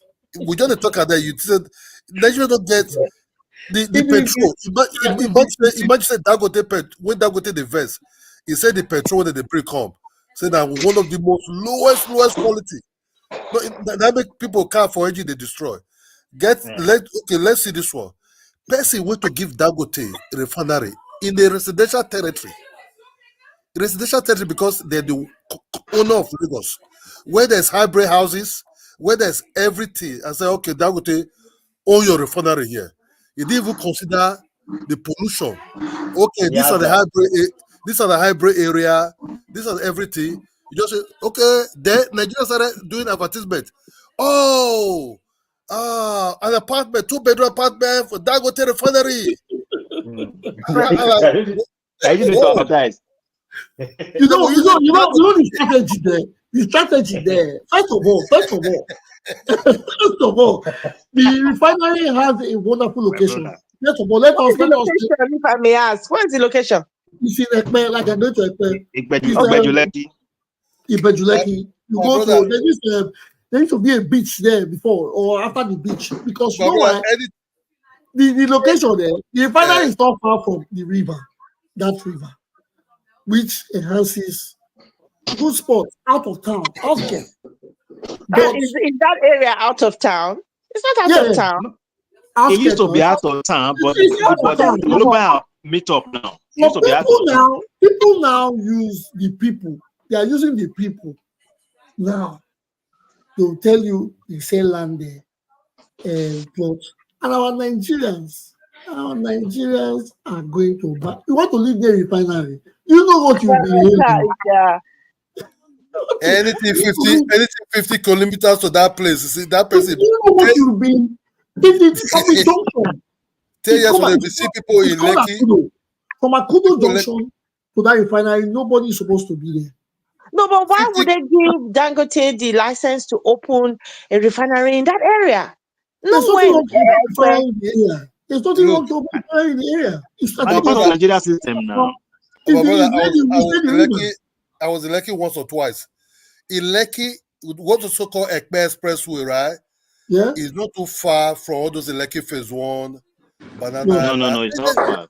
This is like a circle there, right? The guy paid $100 million. Anything 50 kilometers where that refinery is, 10 years from now, if that refinery is fully working, 10 years from now, you'll be hearing what call lung cancer, all kind of cancer. Nobody can live in that area. You know, because what about the one you worry? What about the refinery you worry? Okay, the one they worry, you have to understand the one they worry was actually a little bit further before. You understand? Yeah, but people move close to it. Hey, no, but see the one in Port Harcourt. Do you understand in Port Harcourt there's a little bit health crisis there, what called respiratory health problem. But nobody's talking about the health problem in Port Harcourt, whereby somebody will sit in Port Harcourt after eating that black dust. The dust is not done by Port Harcourt refinery. It was being done by this illegal refinery for all these years. Yeah. The government refused to control. If you clean your house, if you wipe after you clean, you don't mop and clean everything, go touch them again, it will be black smoke. Yeah, black smoke. If you go the same thing as you touch that thing for your hand, and so you take the time for food too. People they get what called liver cancer for Port Harcourt. They don't know what they just, you know, you can see so even the one way they are chairman. Liver cancer go there. All kind of cancer they Port Harcourt. But they don't feel know what they happen to them. Everybody just give, nobody talk about that. This air, you know, they clean. Oh, why I put the force sick? The ground is polluted, the water is polluted. Even I breathe in alone self heavily. Only the rich, they are the one going to do checkup sometimes. At the state Port Harcourt, now go check what they happen for my lungs and my organs. You understand? But nobody talk about it. So you expect people don't care even what did they fly around themselves, they don't even give a damn. Then you say people can't check. Even though it's smarty, this so-called chemical when they do pesticide, then they sell it for roadside market anyhow. No control, nothing. Nothing. Now God just save us. My brother said, even beans, you know beans, these red beans. I also believe if you pour inside don't go enter. But they know they lose the application. Oh, but you really get that thing because I saw they were putting that what called that Ethiopia thing. I forget that thing. They said the kid insect. The kid insect, but they eat that thing. You know, they eat that thing. That's insecticide. They use insecticide on the beans. I don't understand. What do you mean? They put it in the red bean? Yes, to kill the weevil. They use the insecticide to kill the weevil, and but forgetting that they spray the beans in the insecticide. In people's food. So if you buy that thing, no matter you clean that thing in a way you eat so you have insecticide or pesticide to you spray it on the beans. If I want cook beans for UK and they cook how many times, remove the water before I chop them. I think anything anywhere. If you want to eat apple, wash it. You go wash it for cooker, bowl and they cook They don't care. Anything you eat, whether it's home or abroad, they advise everybody. Are you that's the case? No more eating of red beans now. No, not just red beans. Everything. You just watch it. Try to wash with baking soda. They say use baking soda to wash apple. The ones that the ones they take abroad, they spray them too. There's a lot of things they spray them on. My brother, I carry my rice from abroad. I not buy Nigerian beans. Everything for the corn last year. I ship everything. Follow my friend container. Put my 5 bag of rice, the big ones. I carry beans. Put out there at least. I know some will come from Turkey at least or some other countries. Ekoma rice is still good. I carry the combo. I don't like to you because I don't even the plantain. They'll say they use cabbat. Make plantain. If you come from, don't be plantain again. Now mango. You know mango. They'll go and put mango. Put cabbat inside. Cabbat inside. That's a show. Mango plantain banana. I can't go to buy plantain when blast don't ripe. The one all ripe one, I can't go buy. Come put out for some house. Okay, this one at the same for my eye. You understand? See, the whole thing don't just spoil. So you just be very careful anything you do. Okay, guys. Thank you. We have other people in the studio. We have 3 people that came in. Mr. Uyi, are you there? Yes, I'm here. How is everything today, my brother? We are good. Thank you. Thank God. Good. I don't know if you got our discussion. Did you get it? Are you up to date? No, I'm not up to date, but I'm trying to. Yeah, we are not talking about things in general. We're talking about how things have deteriorated in every sector. We're talking about children not getting proper education. They are being in the workforce. We're talking about the indiscipline from every aspect. Police, me, you, Chief Oye, and the people in the studio, people on the media. We're talking about how some people say a civilian cannot change things happening. I say a good person can change it because I use Rwanda as a case study. Although someone said the Rwanda president should not be a case study because he's a dictator. But I said no, it's a case study that we have to make sure that these policies are put on ground and perfectly. Majorly, let's talk about the school for education. Why do we have 5 to 15 years not in schools? Why? So what's your take on it? Yes, the Nigerian state does not. The Nigerian state does not prioritize education. So you seeing 15 years old, 5 to 15 years out of school is not something that is not normal in the Nigerian setting, because the Nigerian state doesn't recognize or prioritize education. Look at the budget for education, for example. You will know. You understand? I remember when one commissioner was talking to one commissioner and said she followed the governor to. I think they went to represent the governor also in Abuja in one of the federal executive meeting. And other state governors, they were saying that that they don't put money in education, because money they put in education is not what people can see. You understand me? So people don't see it. They would prefer to put money in bridges and roads than to put money in education. Yeah, good education everywhere is not cheap. Look at our budget for education. Just take that. That one is just shows you that our government or the Nigerian state, we don't really prioritize education. Education is not in our priority. It's not in our list. What about the people? Okay, let's take the government out of it completely. Let us talk about the people. Now, let's say, do we have cousins that are out of schools? Do we have relatives that are out of school? Do we have workers that are out of school? Because it happens. Everybody is guilty of this charge. The blaming government. So you have a working girl, she's 16 or she's 13, and she's working, but you don't even want to know about her school, her educational life. Okay. Let me give you an example. If you ask our parents those days, yeah, they had incentives for going to school. They give them free meal. They give them so many things. There are so many things that attracts them, that makes them want to go to school. I don't know if you understand me. Yes. But these days, you have to pay through your nose to go to school. It's not convenient to be in school in Nigeria these days, because you have to pay top dollar to get that education that you need.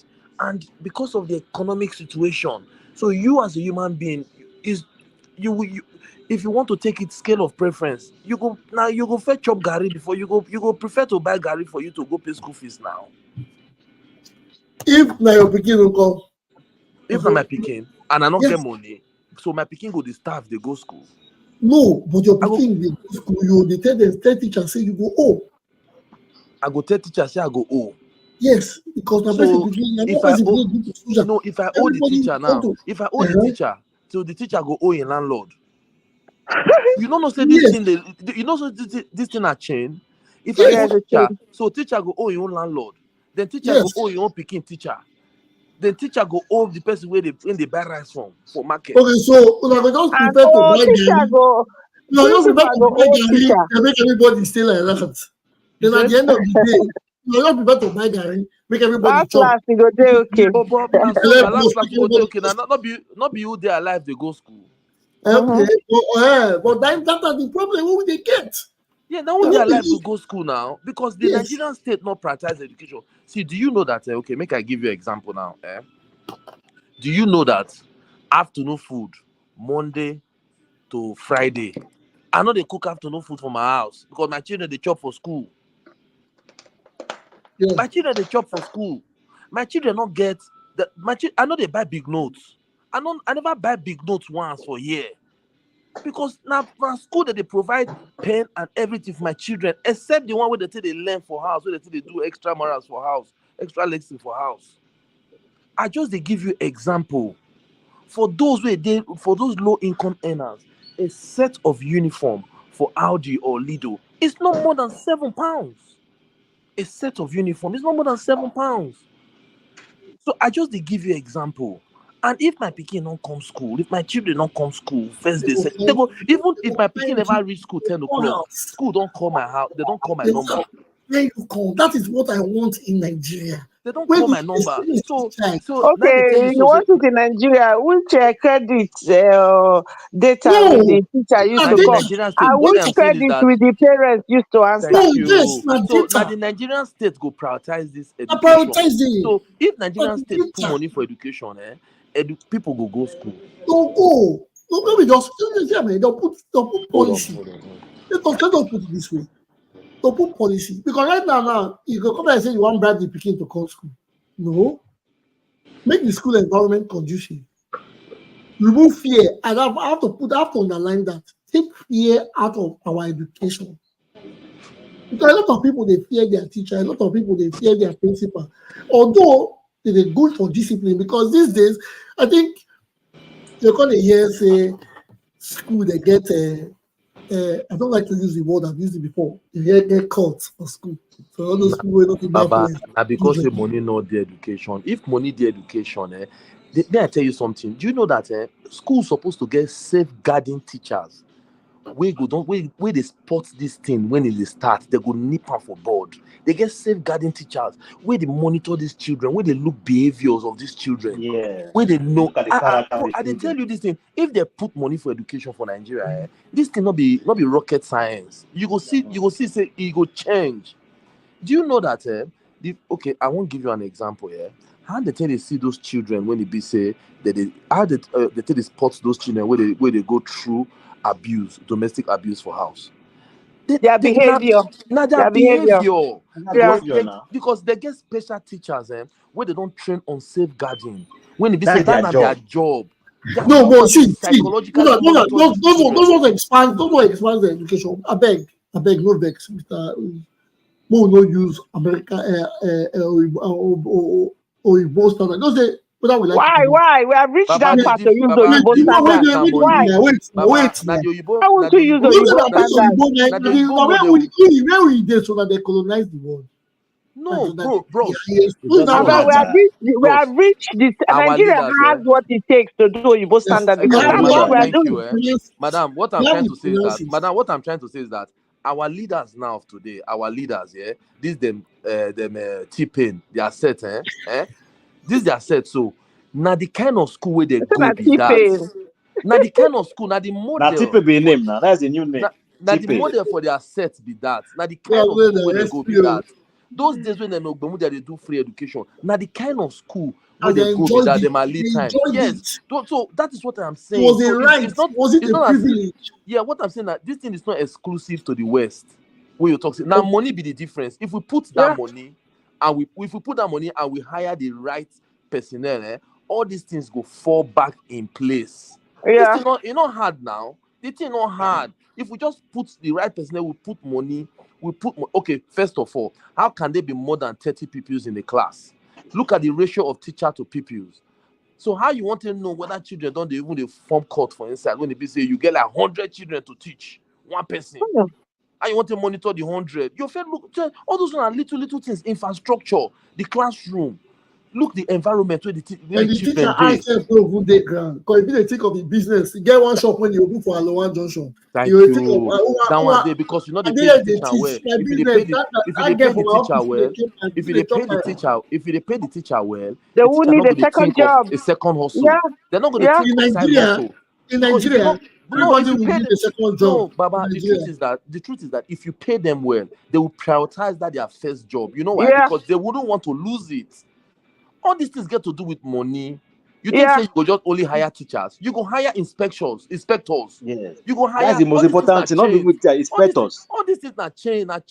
Now a whole thing together. Because Absolutely. if we talk say enough happen, that means we are just lying to ourselves. This thing is possible. Why is it that when Nigerians go abroad, they would behave ourselves? Yeah. That's to tell you, it's because these people don't really put in money. Every social anything that is like socially provided by government is not cheap. It's expensive. You put money into it. Healthcare, you put money into it. Education, you put money into it. If you don't put money into it, it's what you give. That's what you get. Thank you very much. You give, that's what you get. Thank you very much, Mr. Awi. Thank you very much. Let's go. I'm sorry, I enjoyed that. We hit our 2-hour mark, so we have to let's sharpen things up. Mr. Tupo, your hand is up. Let's go next to you. After you, will do AHCD. These days we have one day NNPC will come here. Okay, Mr. Tupo, please give us your submission. Unmute yourself and please tell us what you want to say. Mr. Tupo, are you there? Okay, before Mr. Tupo comes, let Yeah, us I'm here. I'm here. Can you hear okay, me? okay, thank you very much. Can you hear me? Thank you. I'm here. Can you hear Yes, me? yeah, Mr. Tupo, you are here. Go ahead. All right. I want to pick from what the last speaker was saying. He talked about uh, infrastructures in education and talked about no incentive like feeding and the rest. Then went ahead to talk about maybe payment structure. So now, here is what it is. Let me not sound too political, but I want to believe the last time we even talked about infrastructure in education was in the last 8 years of Oshomole, where he did the Red Roof Revolution. And I remember like a month ago on this program, I talked about the increase in population, which means that they do increase from like 3 point something million in the last 10 years to 5 point something. And then the expansion of the state from where we used to know it as Ugbo Road to far back to as far as Amagba, Obazagbon, Environ, Siriri, and the others. And I asked, I said, how many schools with this expansion has been built by the administration in the past 8 years? And we all sounded political, started defending our leaning. But today we're talking about education as that education is suffering because of lack of infrastructure, which we can categorically say that in the last 8 years, not one school was built, neither was anyone renovated. But we heard about Edo Best. Okay. So that one, let me take the discussion another way. Now you talk about feeding for children and other stuffs. I don't know whether feeding in school will make children go to school. But there's something I know. The poor people are the ones who stress more to just send their children to school.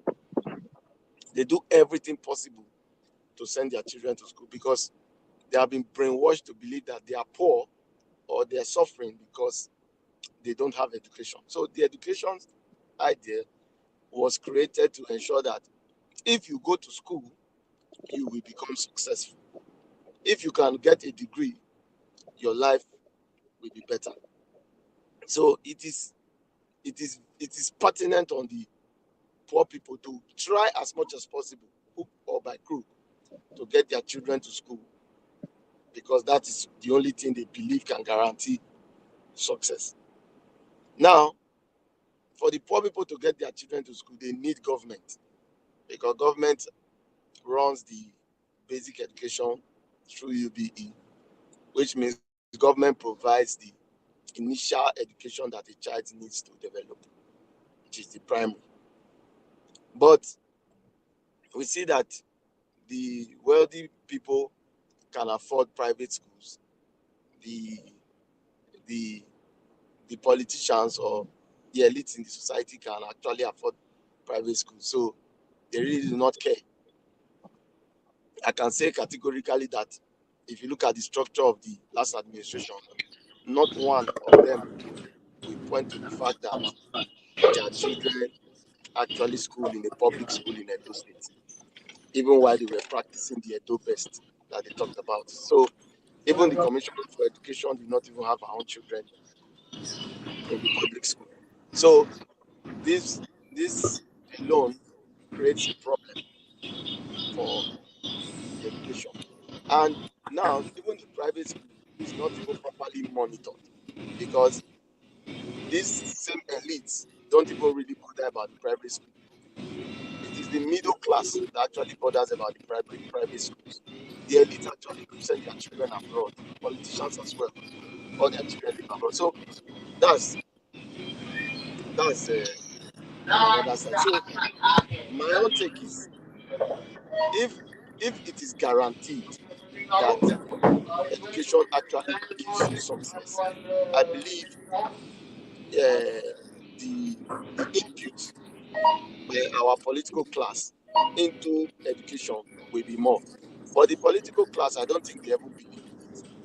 Because if they are trying to curb insecurity and some other things, they will focus on education. So while we're talking about salaries and saying if the salaries are increased, then probably there will be more responsiveness from the teachers. Which doctor practicing today in a federal teaching hospital does not have his own private hospital? Which one? None. So this is not even about education. Every parastatal that is kind of like a professional kind of course, they all have second business. You understand? I think it's only the politicians that don't have second business. The civil servants all have. The politicians don't even have business, not even second business. Okay, so Politicians are jobless. So when we are having these discussions. Yes, I like the fact that you just put that, because I was the one that said the teacher, she's probably worried about her shop at a junction, while she's trying to No, moderator, knowledge. I'm saying that moderator, please, so it goes back to moderator, please, can I come in? Moderator, please, Yes. moderator, please, can I correct one notion here? Good. If your first job, your main job, yeah, if your main job pays you well, and you know that your pension from your main job, is guaranteed, and that pension will be enough for you to live well in your old age. Even if you have a second job, you will not play with your main job. Take, for example, in England, the NHS doctors, they do private practice. It's not as if they don't do private practice. But you know what? They will not play with their NHS job. Do you know why? Because the pension from that place is what will determine how they will live their old age. I don't know if you understand me. The pension from that place is what determines how they will live their old age. Nobody is saying that you cannot have a second job. But if your first job, your main job, is a dignified job, and you know that the pay and the pension that will come from it at the end of the day, you will not want to toy with it. Yeah, that can And take if there's good, let me just say something quick to add to what you're saying. Yeah, let me tell you about the I'm just going to talk about the doctors having second jobs. So there's no one doctor in Nigeria who doesn't have a locum, a private locum. Okay, I'll tell you that is the same as the teachers. They are taking advantage of the chaos in the medical system, the inadequacy of the government or the structures of the system to accommodate. The health sector is in chaos, so they know some of them divert their patients to their clinics because of delay and because they cannot even give in their all at work. So they take these patients and give them VIP in their locum. That's one. Yes. And the doctors in the UK or in the West who are doing second jobs they are mostly the immigrants, and they are trying to catch up financially. So that's why they take the second jobs, because I promise you, a British doctor will not have a second job when he's working sufficiently in the NHS. Where is even the time? That's the thing. You even ask, where is even the time? Because he has Another his thing, pension, and you know that another thing is that they have the audit they have in place will not even give you that time to cheat on your first job to satisfy your second job. The audits they have in place, and that notion of that, public office holders, that their children must go to public schools, it doesn't count like that. The Prime Minister of the United Kingdom attended a private school. The kids are in private schools, but it doesn't matter. If private school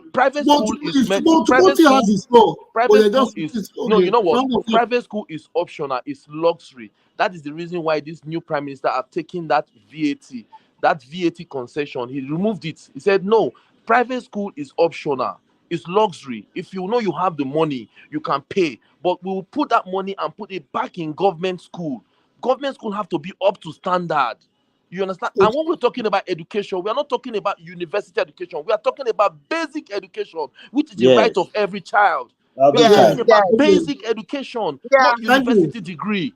yeah, Yeah. Thank absolutely. you. That's why I use 5 to 15 years. If you observe, I use 5 Yes, to 5 to 15 15 is years. basic education. That's the right of Basic Yeah, every education. child. yeah. Okay. Thank you, Because when Mr. you leave Lee. these private schools, they start trying to apply to Oxford, Eton, and all those That's it. King's Yeah, College. And King's those are College. government schools. Yeah, those are Okay, government schools. okay, good. But we still have the floor on Mr. Tupo. Mr. Tupo, are you there? Unmute yourself, please, and round up. All right. It is. Can you hear me? Loud and clear, but you Yes. can make it louder. Come closer to your phone, please. I'm driving, so this is the best Okay, I can get. sorry. So just Okay. manage. So, Yeah, we'll do well, this. you see, like what the speakers are saying when you talk about the UK schooling system, you should understand why it is easy for a government official in UK to send the child to private school, because it is not because the public schools are not up to standard. It is because probably he just wants something else. But the first thing is that the public schools are up to standard. Now, the basics for education. If you want to give a child education, you need to first get proper teachers. The only place where I think we have teacher training, because my mom was a teacher, is College of Education, Ighodalo. So I think you should know by now. You know the school no longer exist. So we don't even have anywhere you are training teachers that No, want I to. think it does, though. Have they closed it? Well, maybe that is subject for fact checking. So if It has been open. The school has been open. well, you can pride to that just because you want to make the government look good. Anyways, No, Ekadalo and Ikwebe have been open. Why are we politicizing everything? Everything is not politics. We should No, wait. Guys, talking about- I want him to round up. I want him to round up so that we can go further. So at the end of the day, if you do not have a process whereby you get, because all these foreign countries we're talking about, you should check the way they have their teachers, early learning and all those things. So you have some special certification for you to teach kindergarten. You have special certification to teach JK and grade school. But in Nigeria, I don't think we even. Let me use the state. I don't think we even have a process by which we get these teachers properly trained. We can do a do best and say, okay, after they are teachers, then they start getting certified, recertified. But if there's a process whereby we graduate teachers basically for teaching job, and they understand as teachers there's a guaranteed remuneration for them, I don't think the second job will affect their duties as teachers, because almost practically all the teachers have private lessons they augment. You understand? So for me, I still believe that the government has failed, because the government has tried to make sure that school is not that important.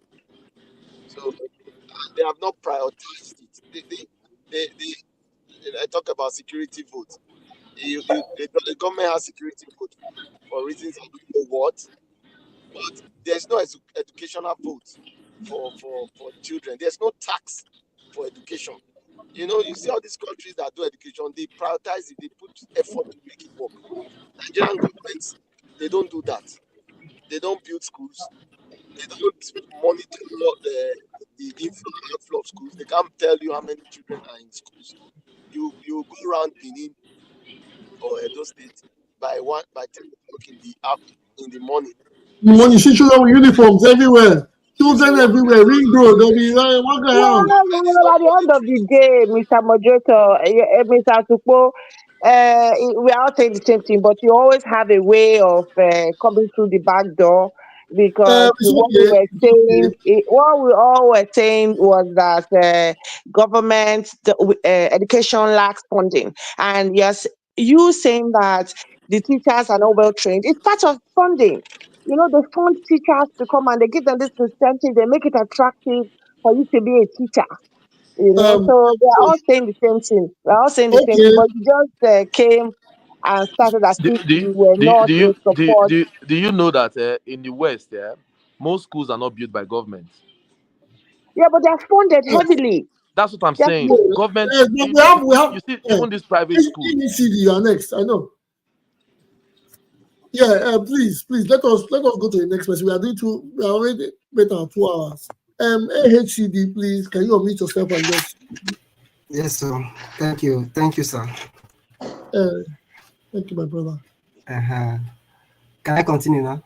Yeah, go ahead, it's your floor. You have the floor. Oh, okay. I actually love the topic you guys are discussing, and it's quite interesting because the foundational problem Nigeria have today is educational problem. That is the reason why we are where we are today. Where we like that's the problem we're talking about. That's the problem we're talking about. Yeah. So having said all this, the reason why Nigeria is not developing or is not moving forward is because of the point that Tupo made earlier about the red roof. Yeah, it's so unfortunate. Election have come and gone. We are no longer in the campaign season. It's better we say the truth.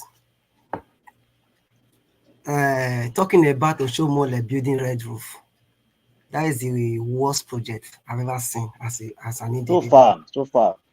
The worst. See, it's better for you not to build red roof. Build what will make people inside that institution or inside school gain knowledge and be able to compete with the rest of the world. You build red roof. Teacher was not trained. There's no computer lab in all the schools. You just bought pens from Dangote or wherever, red. So you change all the roof, turn it to red. You call it revolution. It's so unfortunate. No, they renovated the schools though. It's normal. No. That's why they call it red roof. And all these things cost billions of naira. Fine, it's good. There's nothing wrong with building schools, but the most important thing and the best infrastructure you can build is what we call human infrastructure. That is what has been lacking over the years in Nigeria system. That is what the current governor, the president of Norway, Godwin Obaseki, tried doing in those states and has done. There are people like my brother Tupo will not recognize. But that is fine. That is fine. Now don't carry this matter. Because they did not give contractors money. Yes. Now don't carry this matter into politics. We were talking about Nigeria in general. No, I'm coming. No, seriously. We are all saying the same thing. Everybody has said the same thing today. We are all on the same page. Yeah, because but the problem is not the problem is everywhere in Nigeria. Yes, thank God bless you. We are talking about funding. And that is, I also agree with some of the point that Tupo also made. The guiding government did not even take all this educational system serious. They are not funding it well. Another point, apart from funding, don't be surprised that most of those institutions or schools are funded heavily. If I tell you the amount of money that is entering University of Benin as we speak today, even during Buhari time, enough money was being even put into this university. Though it's not enough, but what most of those VC vice chancellor, what did they do with this money? They will not release that money. They will not build infrastructure with that money. They will. A good example, as I want to start mentioning it. Imagine a university environment does not have internet. Meanwhile, federal government release money for them to build all this, and they will not do it. At the end of the day, they will not start building estate. A good example is Zio Sayuki Abiyoshodi, one of them. It's not even Oshodi Sayuki, one of those vice chancellor. Allegedly. So that is for that. So my whole point here is that if you see students or children, pupils roaming around the streets, which example would they learn from when their elder brother graduated from the university, cannot even afford to feed his or her wife? Yeah. Then you expect the younger one to emulate such person, then go to class and sit down and start learning. Learning what? Bro, when the society did not provide any environment. Before you come here, go and check what they are teaching all those China younger pupils, like primaries. how to couple, how to build 1 or 2 machines and all of that. You and I will come and buy it in Nigeria as I use their project and all of that prototype. They turn it to a project, government will give them money because there is a pathway for that prototype to become a product. So our educational system is weakened. Another point is the fact that we are also blaming the government, which is fine, which is part of the government, the point I'm going to make now. You see, this the so-called Minister of Education, they are the problem we also face in the educational system. Over 20 years or even more, our curriculum, our educational system has remained the same. I've made this point here over and over again, ever since I've been coming on this platform. How? Go and check our educational system.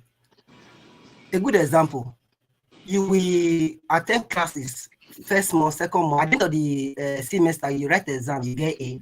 Maybe you get a parallel, you make first class, this guy is very intelligent. Meanwhile, the process of you getting that A was not documented or was not in Western world. How those A has been earned. Sometimes you don't even need to write the exam in some courses. You just do project. That project you will do is an industry-based project. Are you getting it? As you are doing those projects, you are learning in the process. But in Nigeria, you don't even need to go to school. Just meet one lecturer. Just tell her, I will not be, as in on exam day, just get A. Whether you cram, or even as an example, you can even cram and get that. After all, you did not copy, you cram, you are a scholar. But you know where I think the problem is, boss? You know where I think the problem is? You talked about that University of Benin. Ask yourself this question. Why would government even own a university? That is where the problem comes from. Government should not own a university. Universities are supposed to be privately run. And government will only fund home students through a kind of student loan. Yes, in addition to student loan. International students will pay. In addition to student loan, there are universities in America. Also, majority of the universities in America, state-owned universities and all of that, especially states. Look at those state-owned universities. Look at those state-owned universities are being run private. State will have to contract it out to private to run it. It's like your immigration in America. Don't you know that your immigration in America is a contracted to private people to run it? Private people run those things. Private run them. Your airport baggage check, all those things, airport security are private. No, the point is this: be run by private or be run by government is the structure that matters. You know, when you run, when government run, anything government run, there's paddy, even abroad. Okay, councils here. What about if you come councils here, they are being run like local councils in Nigeria too. If you go council here, now you not going to see anybody for office. Can you tell me private schools? Can you tell me private schools in Nigeria that is even doing well more than the public school in Nigeria? There is no. No. Covenant University, Landmark University, those churches, their universities have been run. Forget about all those ones. Most of all these things are not saying them. See, exactly. What do you mean doing well? Of course, they are doing well. No, they are doing well. They are doing well. So what do you say doing well? They are doing well. Well, doing well in what sense? What do you say doing well?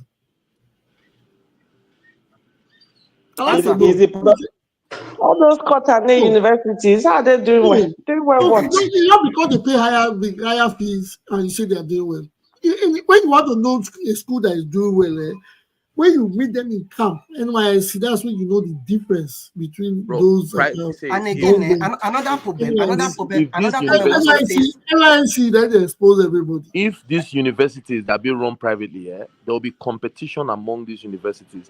Going back to competition. What's competition? See, what you should understand here is that apart from being education should have competition. I think another point is this: people also say somebody also said something here that education is we're talking about poor and all of that. First of all, before I made that point, there is no synergy between what is being taught in classroom and what is happening in the industry. In real life, yes, there is no synergy.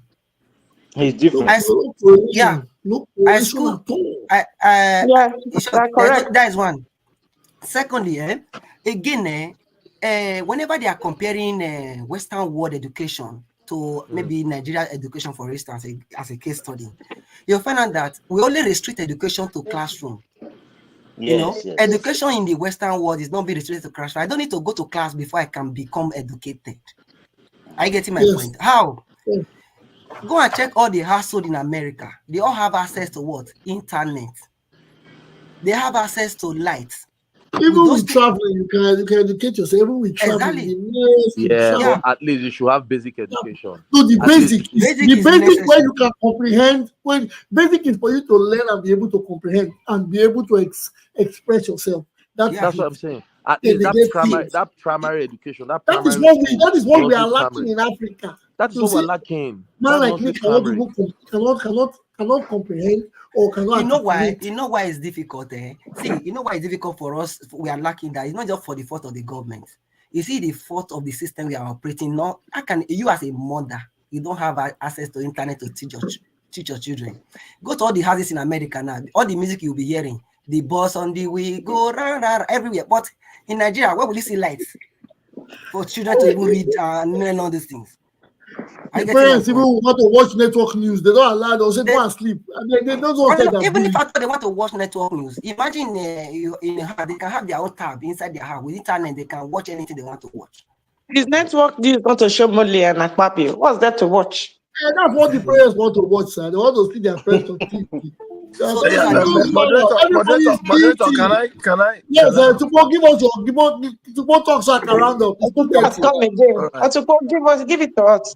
Give us the last time around up. Before we take it out of context, the truth is this: let us not try to exonerate anybody from this any government from this issue.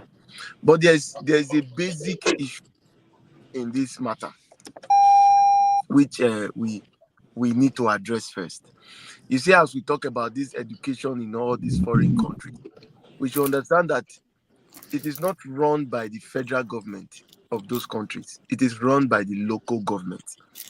Now, there's nowhere where primary education is delivered by federal government. Nowhere. It's delivered by either your county in the US or whatever you call it, the municipal. Municipal. By your whatever at that level. So if the education is not taken to that level for you to have that basic education, it will be difficult. Now, another thing is the management of our teaching process. Even the private schools that you pay more. I can tell you that there was a private school close to me in Lagos where a teacher in that school used to join us to enjoy for one side before he resumes his duty. And the guy did not even have a degree. He just got the job because it was very cheap for him to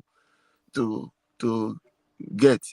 You know, like the name, you see these big names of schools, they call them Corona, this one, all those Bowen. Have you checked how they get the process of their teachers? So it's regular people they pick on the streets. What is the process? Is it monitored by government? Are those teachers licensed by the state or by the local government to teach in these private schools? No, they are just regular people without training, without certification, without anything.